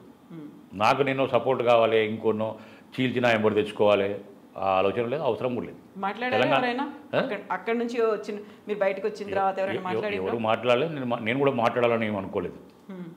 నన్ను అవమానకరంగా సస్పెండ్ చేసిండ్రు. ఒక తెలంగాణ ఉద్యమకారుని, తెలంగాణ బిడ్డను అవమానంగా ఎందుకు సస్పెండ్ చేసినా సమాధానం వాళ్ళే చెప్పాలి. కాబట్టి నేను ఎవరితో మాట్లాడాల్సిన అవసరం కూడా లేదు నాకు. మీరు రాణి రుద్రమాదేవి ఇద్దరూ కలిసి యువ తెలంగాణ పార్టీని పెట్టారు. ఆ తర్వాత అందులో విలీనం చేశారు. తనకు ఒక పొజిషన్ ఉంది. తను అక్కడ కలిసిపోయింది అనుకుంటున్నారా, ఇమిడిపోయింది అనుకుంటున్నారా, ఎలా ఉంది అక్కడ? తప్పకుండా తను అడ్జస్ట్ అయ్యంటే తను పని చేసుకుంటుంది అక్కడ. దాంట్లో ఆమె వ్యక్తిగతం అది. పార్టీలు ఉన్నప్పుడు మేము కలిసి ఉన్నాం. ఇప్పుడు వ్యాపార భాగస్వాములం. జే కన్వెన్షన్ సెంటర్లో మేము వ్యాపార భాగస్వాములం. దాంట్లో ఏం అనుమానం లేదు. వ్యాపారం వేరు, రాజకీయం వేరు. తన వ్యక్తిగతం, తన పార్టీలు ఎట్లా ఉంటుంది ఏంటంటే తన ఇష్టం అది. సో ఇప్పుడు నెక్స్ట్ ఎటువైపు ఉంది, ఏం చేస్తారు అంటే ఇప్పుడు మీరు ఢీకొంటోంది ఒక రాష్ట్ర ప్రభుత్వాన్ని, కేంద్రంలో ఉన్న. అదే నాకు ధైర్యం ఉందండి. ఉక్కు నరాలు, ఇనుప కండరాలు, అదిల సంకల్పం కావాలని అడిగింది వివేకానందుడు. నేను ఆ సంకల్పంతో 20 ఏళ్ళ రాజకీయాలు అన్ని ఆటుపోట్లు ఎదుర్కొన్నా ఉన్నా. నాకు ఎవరక్కర్లే. తెలంగాణ ఉద్యమకారులు, తెలంగాణ ప్రజలు, భువనగిరి నియోజకవర్గ ప్రజల ఆశీర్వాదం ఉంటే చాలు. వాళ్ళే నా మనోబలం, వాళ్ళే నాకు ధైర్యం, వాళ్ళే నా సంకల్పంతో, ఒక మంచి సంకల్పంతో, దృఢ సంకల్పంతో ముందుకు పోతా. నేను అదే చెప్తాను, arise awake and stop not till the goal ఇది రీచ్ అన్నాడు వివేకానందుడు. నా గోల్ రీచ్ కాదు నేను వెనక అడిగే ఎన్ని కష్టాలనండి, ఎన్ని అవమానాలు నేను ఎదుర్కోండి, ఎన్ని ఆర్థిక ఇబ్బందులు వచ్చినా ఒక గోల్ కోసం పనిచేసి ఆ లక్ష్యం కోసమే పోతా. వీళ్ళందరిని ఎదుర్కొనే దమ్ము, ధైర్యం నాకు ఉంది. నేను అందుకని నేను ల్యాండ్ గ్రాబర్ కాదు. నేనేం వేరే మోసాలు చేయలే, నాకేం అక్రమంగా దందాలు లేవు, వీళ్ళకి భయపడాల్సిన అవసరం లేదు. చిల్లర ముల్లర నా మీద కేసులు పెట్టాలనుకున్నా అన్నిటికీ నేను సిద్ధంగానే ఉన్నా. ఎక్కడికి దేనికి వెరిసే ముచ్చట లేదు. ఇప్పుడు మీరంటున్నటువంటి తెలంగాణ ఉద్యమకారులు మీతో ఉన్నారని చెప్పినప్పటికీ, భువనగిరి నియోజకవర్గ ప్రజలు మీతో ఉన్నారని చెప్పినప్పటికీ వాళ్ళు కూడా పోలరైజ్ అయిపోయారు. చాలామంది తెలంగాణ ఉద్యమకారులు ఏదో ఒక పార్టీ పక్షాన చేరిపోయారు. ఇప్పుడు భువనగిరి ప్రజలు కూడా డిఫరెంట్ పార్టీలు, వాళ్ళకి ఆప్షన్స్ కూడా కనిపిస్తున్నాయి. వై ఓన్లీ జిట్టా బాలకృష్ణారెడ్డి అంటే? తప్పకుండా వాళ్ళకి తెలుసు. నేను నీళ్లు కొనుక్కోలేని తాగని పరిస్థితిలో వాటర్ ప్లాంట్లు ఇచ్చిన గ్రామాలలో కాలువల కోసం కొట్లాడిన. అక్కడ ఆసుపత్రి నిమ్స్ ఇవాళ ఏమ్స్ వచ్చిందంటే నేను కొట్లాడితే అయింది. అలా అనేక ఉద్యమాలు చేసి దాన్ని నిలబెట్టగలిగిన. సమస్యల మీద నాకు అవగాహన ఉంది. ఏదైనా సమస్య పరిష్కరించిన వేరే పార్టీలో అంతా కూడా అందరూ మాట్లాడుతుంటారు. నువ్వు ఏడ నిలబడ్డా. గత ఈ 3-4 రోజుల క్రితం ఎపిసోడ్లో వందలాది వేలాది ఫోన్లు వచ్చాయి. నన్ను వచ్చి కలిసిపోయిన వాళ్ళు చాలామంది. నువ్వు ఏడైనా నుండు, ఏ పార్టీలో నుండు. ఇవాళ బీఆర్ఎస్ పార్టీల వాళ్ళు కావచ్చు, బీజేపీ పార్టీల వాళ్ళు కూడా నన్ను అడుగుతాను, నువ్వు ఏమని ఉండని. కాంగ్రెస్ పార్టీలు అడుగుతావు, అందరు కమ్యూనిస్టు పార్టీలు కూడా. తప్పకుండా ఒక తెలంగాణ బిడ్డగా, నిజాయితీ పరుడుగా నీకు అండగా నిలబడతాము. ఓటే కదండి కావాల్సిన. అతను పార్టీలకు నేను ఏదో పార్టీ పెట్టి పార్టీ రమ్మని అడగలేం కదా వాళ్ళను. తప్పకుండా వాళ్ళు ఆశీర్వదించాలని నమ్మకం ఉంది. వాళ్ళ ఆశీర్వాదం కోసం ఇల్లు తిరుగుతారు రేపటి నుండి. అడిగితే తప్పకుండా సరే నాకు కూడా కొన్ని రాజకీయాలు తెలిసినాయి ఎట్లా వేయాలనేది. నేను కూడా ఇన్ని ఆటుపోట్లు ఎదుర్కొని, ఇన్ని దెబ్బలు తిని, నేను కూడా మతలబు ఉండాలని అర్థమైంది. దాని ప్రకారమే రేపు నేర్చుకొని వాళ్ళ ఆశీర్వాదం తీసుకొని తప్పకుండా రేపు చట్టసభల్లో 2023 డిసెంబర్ జరిగే ఎన్నికల్లో విజయం సాధించి మళ్ళీ ఒకసారి ఈ డిబేట్ ఇక్కడ పెట్టుకుందాం. సో మీరు నేర్చుకున్నటువంటి మతలబులు, కిటుకులు ఏంటి అసలు? గెలుచుకొని చట్టసభల్లో నిలబడతానని చూస్తారు కదా, అంత ధైర్యంగా చెప్తున్నా అంటే ఆలోచించండి మీరే. తప్పకుండా నేను కూడా ఆ పందాలనే పోతా, రాజకీయ పందాలు. నాకు కూడా అటు టీఆర్ఎస్ ఇటు బీజేపీ నేర్పిన విద్యనే. వీళ్ళు ఆ విద్య నేర్చినప్పుడు అందులోకించి నేను పనిచేసినప్పుడు నేను కూడా ఇంకెక్కువనే చదువుకుంటా కదా. తప్పకుండా దాని ప్రకారం పోతా. సో వాళ్ళ రాజకీయ పందా నేర్చుకున్నారు అన్నప్పుడు మీరు ఇంతసేపు అంటున్నారు వాళ్ళ మధ్యలో ఏదో కుమ్ముక్కు జరిగింది, వాళ్ళు ఏదో ఒక అండర్స్టాండింగ్ ఉంది అనుకున్నప్పుడు అవన్నీ మీరెక్కడ వంట పట్టించుకున్నారు? అది సరిపోకనే మీరు బయటకు వచ్చారు కదా. సరిపోకనే వచ్చిన, భరించలేకనే. కానీ నేను గెలవాలంటే ఏం చేయాలో నాకు కూడా వస్తుంది కదా. ఆ తెలివి నేను కూడా నేర్చుకున్నా వాళ్ళ దగ్గర. నేను గెలవాలన్నప్పుడు ఎవరిని గెలవాలి, ఏం చేయాలి, ఎట్లా చేయాలని నేను కూడా నేర్చుకుంటా. అందుకే ఆ పందాలోనే వాళ్ళ అధికారం కోసమే కదా కలుస్తున్నారు. నేను కూడా గెలవడం కోసం అందరినీ కలుస్తాను. కలిసి నేను ఆ పందాలోనే పనిచేస్తాను. సో మీరు ఎంతసేపు ఉద్యమకారులు ఉన్నారు, వీళ్ళు ఉన్నారు అని చెప్పినప్పటికి కూడా చాలా స్ట్రాంగ్ హోల్డ్ అక్కడ ఉన్నటువంటి లీడర్లని ఇటువైపు నుంచి అటు, అటువైపు నుంచి ఇటు వీళ్ళు మార్చుకుంటున్నారు. ఒకసారి కొత్త చేరికలు, పుడికలు ఇవన్నీ అవుతున్నప్పుడు అక్కడ ఇంకా స్ట్రాంగ్ అయిపోయింది పార్టీ భువనగిరిలో అని మీకు అనిపించట్లేదా? Both the parties including Congress, BRS, BJP అన్నీ స్ట్రాంగ్ అయ్యాయి అనిపించట్లేదా? అది పైకి కనబడుతుంది స్ట్రాంగ్ అని. అందుకే చెప్తున్నారు పైకి ఉంటుంది, కింద ఏం కావాలో అది జరుగుతుంటుంది కదా. పైకి మాత్రమే కనబడుతుంది. అయినంత మాత్రం ఓటర్ షిఫ్ట్ కాదండి. ఒక మనిషి పోగానే కొంతమంది ఆలోచిస్తారు. ఓటర్ అనే వ్యక్తి తప్పకుండా ఎవరు పని చేయగలుగుతారన్న ఆలోచన ఈసారి చాలా దృఢంగా ఆలోచిస్తారు అందరు కూడా. కాబట్టి అనిల్ రెడ్డి పోయినంత మాత్రం మొత్తం బీఆర్ఎస్లనే నాకు చాలామంది ఉంటారు. బీఆర్ఎస్లనే ఎమ్మెల్యేకి వ్యతిరేకంగా ఉండి నాతో మాట్లాడేటోళ్ళు ఇంతకుముందు మాట్లాడారు, ఇప్పుడు ఇంకా స్ట్రాంగ్గా మాట్లాడతారు. కాంగ్రెస్ పార్టీలో అనిల్ రెడ్డితో మానసికంగా పోయినా నీకు రేపు పొద్దున 100% నీతో ఉంటాము, పనిచేస్తామంటూ ఉన్నారు. లేకపోతే బీజేపీ పార్టీలో ఉన్నారు, నువ్వు మాట్లాడేటువంటి నిజాలన్నా మేము బయటికి చెప్పలేము, మేము ఇన్ని రోజుల నుంచి 30 ఏళ్ళ నుంచి ఉన్నాం కాబట్టి బయటికి మాట్లాడలేము, ఓటు రూపంలో వస్తే నీతో ఉంటామని చెప్పేటోళ్ళు ఉన్నారు. మరి వాళ్ళు చెప్పాల్సిన అవసరం లేదు. నేనేం బలవంతం పెట్టలే, నేను మెడ మీద కత్తి పెట్టి నాకు చెప్తారా లేదని అడగలే. కాబట్టి వాళ్ళిద్దరు కలిసిరేమో కానీ మానసికంగా మిగిలిన ఎవరు కూడా కలుసుకోవాలి. తప్పకుండా వాళ్ళ అందరి ఆశీర్వాదాలు నాకు ఉంటాయి. సో నెక్స్ట్ మేము మిమ్మల్ని చట్టసభలో ఒక ఎమ్మెల్యే, ఎంపీయా, ఎమ్మెల్యేగా చూస్తున్నారు.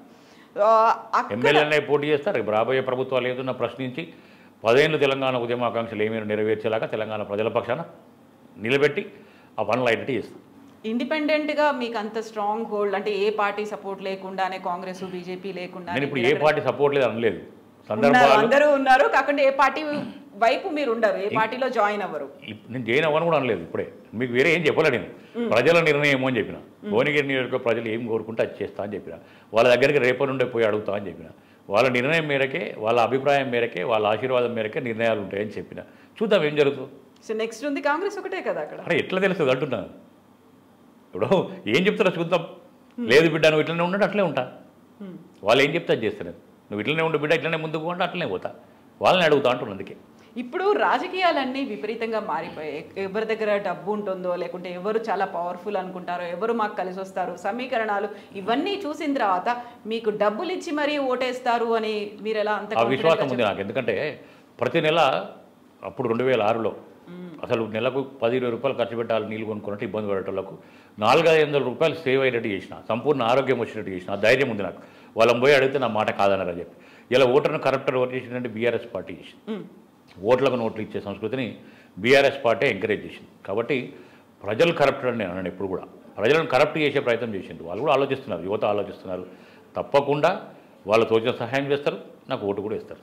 మీరు యువతని లేకుంటే ప్రజల్ని కరప్ట్ చేసే ప్రయత్నం, ఓటుకు నోటు ఇచ్చారు అనుకుంటున్నప్పుడు చాలా వరకు మనం రీసెంట్గా జరిగిన ఉప ఎన్నికల్లో కూడా ఆ పక్క ఊరి వాళ్ళకి డబ్బులు ఇచ్చారు మాకు ఇవ్వలేదు అంటే పోలీస్ స్టేషన్లో కంప్లైంట్ చేశారు, రోడ్ల మీద నిరసనలు కూడా చేశారు కదా. అంటే ఫ్రీగా వస్తున్నాయన్నప్పుడు డెఫినెట్గా అడిగే ప్రయత్నం చేస్తారు ఓటరు. అట్లా వేసినా కూడా రాజగోపాల్ రెడ్డి మునుగోడు ఎన్నికల్లో డబ్బులు వంచకపోయినా వాళ్ళు అన్ని డబ్బులు వంచి వేలాది కోట్ల రూపాయలు ఆడ పోయి స్కీములు ఇచ్చినామని చెప్పి మద్యం వంచి అంతా చేసినా కూడా ఎంత తేడా 10,000 లోపు తేడాతో ఓడిపోయినారు. అంత పెద్ద యుద్ధంలో మంత్రులను ఇన్ఛార్జీలు చేసి ఒక్కొక్క ఊరికి ఎమ్మెల్యేని ఇన్ఛార్జ్ పెట్టి అంతా చేస్తేనే ఉప ఎన్నికల.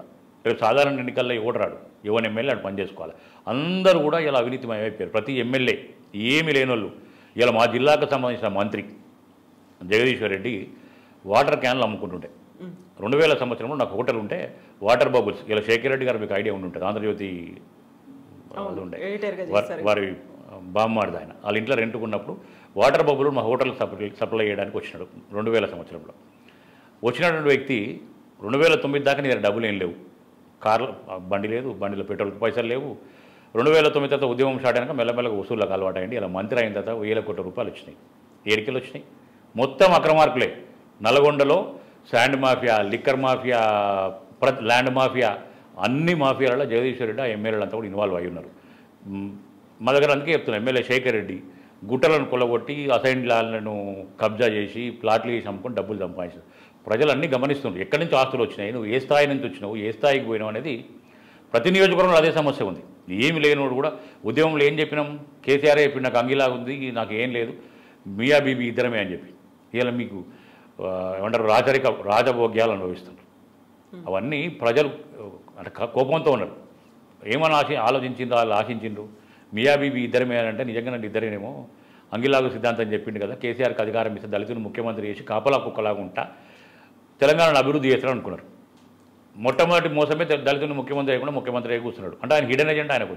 అట్లనే మిగిలిన ఎమ్మెల్యేలు కూడా సంపాదించుకున్నాడు. కాబట్టి అన్ని ప్రజలకు అర్థమైన ఇప్పుడు ఇంకింత అర్థమయ్యేటట్టు చేస్తాము. తప్పకుండా బీఆర్ఎస్ బీజేపీ ఒప్పందాలను, రాష్ట్ర ఒప్పందాలను ప్రజల మధ్యలో తీసుకుపోయి ధూమ్ధాములు ఎట్లయితే తెలంగాణ ఉద్యమంలో చేసామో ఆ రకంగా ప్రయత్నం చేసి నేను ఒక భువనగిరిలో పనిచేయాలి, తెలంగాణ వ్యాప్తంగా కూడా నా దగ్గర నేను పనిచేసి ఇలా ఏదైతే ఒప్పందాలు ఉన్నాయో బయటపెట్టి మరి ఈ ప్రభుత్వాలను బొందబెట్టే ప్రయత్నంలో తప్పకుండా శక్తివంచన లేకుండా నేను పనిచేస్తాను.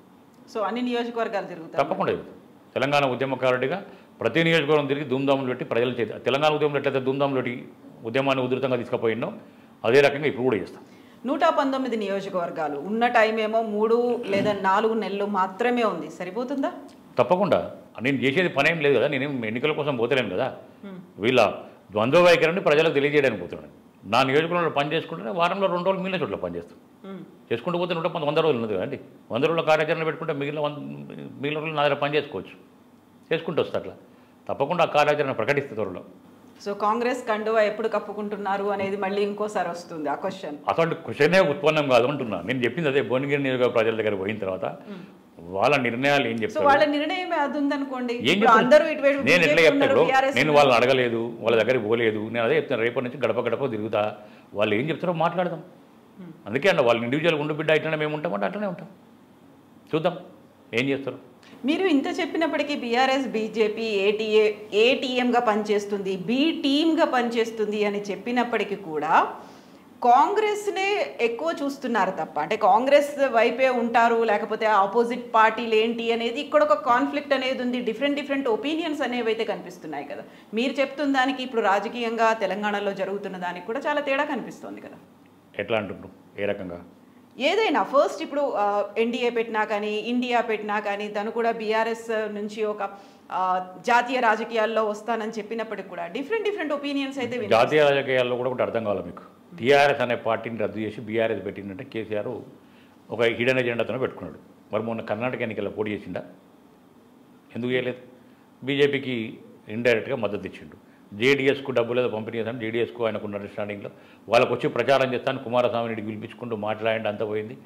ఆయన పోయి ప్రచారం చేయలేదు, ఆయన కూడా కామ్ అయ్యేటట్టు చేసిండు. అంటే బీఆర్ఎస్ను బీజేపీ పార్టీ ప్రోత్సహిస్తుంది. మహారాష్ట్రలో పోయి ఇలా మాట్లాడుతున్నాడు.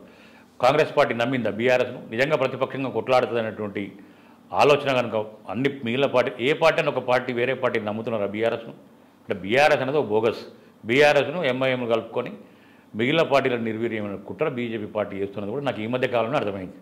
ఇప్పుడు మీరు ఒక పొలిటీషియన్గా చెప్పినప్పటికీ పొలిటికల్ అనలిస్టులు ఏదైతే ఇప్పుడు ఈ జరుగుతున్నటువంటి పరిణామాలని అబ్జర్వ్ చేస్తున్న వాళ్ళు చెప్తున్న మాట, కాంగ్రెస్కే కేసీఆర్ దగ్గర అవుతారు, ఫ్యూచర్లో ఇండియా వైపే ఉంటారు తప్ప ఎన్డీఏ వైపు ఉండరు అనేది.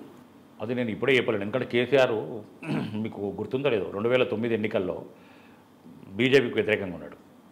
ఎన్నికలు అయిపోగానే రిజల్ట్ రాకముందే అద్వానీ గారిని పోయి కలిసిండు ఆ రోజుల్లో. అంటే కేసీఆర్ ఎప్పుడు ఏదైనా చేయగలుగుతాడు. అంటే దీన్ని దాన్ని సంబంధం లేదు, కలవచ్చు. అటు కాంగ్రెస్ అధికారంలోకి వస్తుంది, కాంగ్రెస్ సెంట్రల్ అధికారంలో ఉంటుంది. నేను 20-30 ఎంపీలను అక్కడ గెలుచుకుంటే నాకు మంచి పదవి ఇస్తారంటే కాంగ్రెస్లో పోవచ్చు. ఆయన ఎక్కడికైనా ఏ దానికైనా సిద్ధహస్తుడు. అవసరమైతే ఇప్పుడు మొన్న చూసిన కమ్యూనిస్టు పార్టీల కాడ ఏడుంది ఉనికి, కమ్యూనిస్టు పార్టీలకు ఒక్కడు కూడా లేడు, కమ్యూనిస్టు పార్టీల పని అయిపోయిందని చెప్పిండు. మునుగోడు ఎన్నికలకు అవసరం కాగానే పోయిన కమ్యూనిస్టులతో మీరే మా మిత్రులు, మీరే మంచిగా ఉండు, మనం కలిసి పనిచేద్దామని చెప్పి తీసుకోవచ్చు. ఆ తర్వాత ఇలా అపాయింట్మెంటే ఇస్తాడు వాళ్ళకు.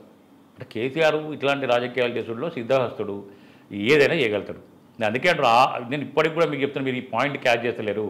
ఇవన్నీ గ్రహించే బిఎల్ సంతోష్ అనే వ్యక్తిని తెర మీద తెచ్చిండు. అది మనం ముందు నుంచి అది మీరు అర్థం అట్లా చేసే వాళ్ళని ఈయన తొవ్వలో తెచ్చుకోండు బీజేపీని. అది గుర్తుపెట్టుకోండి ఫస్ట్ మీరు.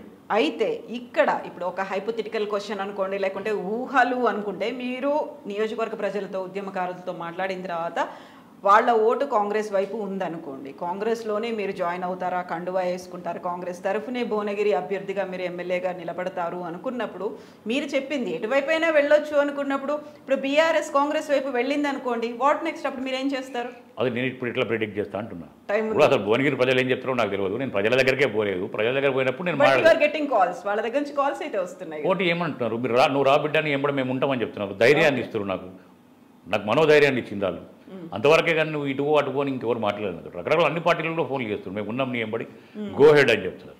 కాబట్టి నేను ఇప్పుడే ప్రిడిక్ట్ చేసి నేను ఏదో ఇట్లా అవుతుంది అట్లా అవుతుంది, వాళ్ళు ఇట్లా చెప్తారు, నేను ఎట్లా చెప్పగలుగుతా? ఒక 4 రోజులు ప్రజల దగ్గరికి పోతా, రేపటి నుంచే పోయి గడప గడప తిరుగుతా, వాళ్ళ అభిప్రాయం మేరకే ముందుకు పోతా. మీకంటూ మీకు ప్లాన్స్ ఉన్నాయి? తప్పకుండా పనులు, నియోజకవర్గ సమస్యల మీద అవగాహన ఉంది. అసలు ఏం పరిష్కారం కాలేదో చెప్పగలుగుతా నేను. అవన్నీ కూడా ప్రజల దగ్గర పోయే చెప్పిన తర్వాత నిర్ణయాలు తీసుకుంటాం. Yes, thank you so much అండి. Thank you so much and all the best. Thank you అండి. Thank you. That's all with Jitta Balakrishna Reddy garu. This is Kavitha signing of.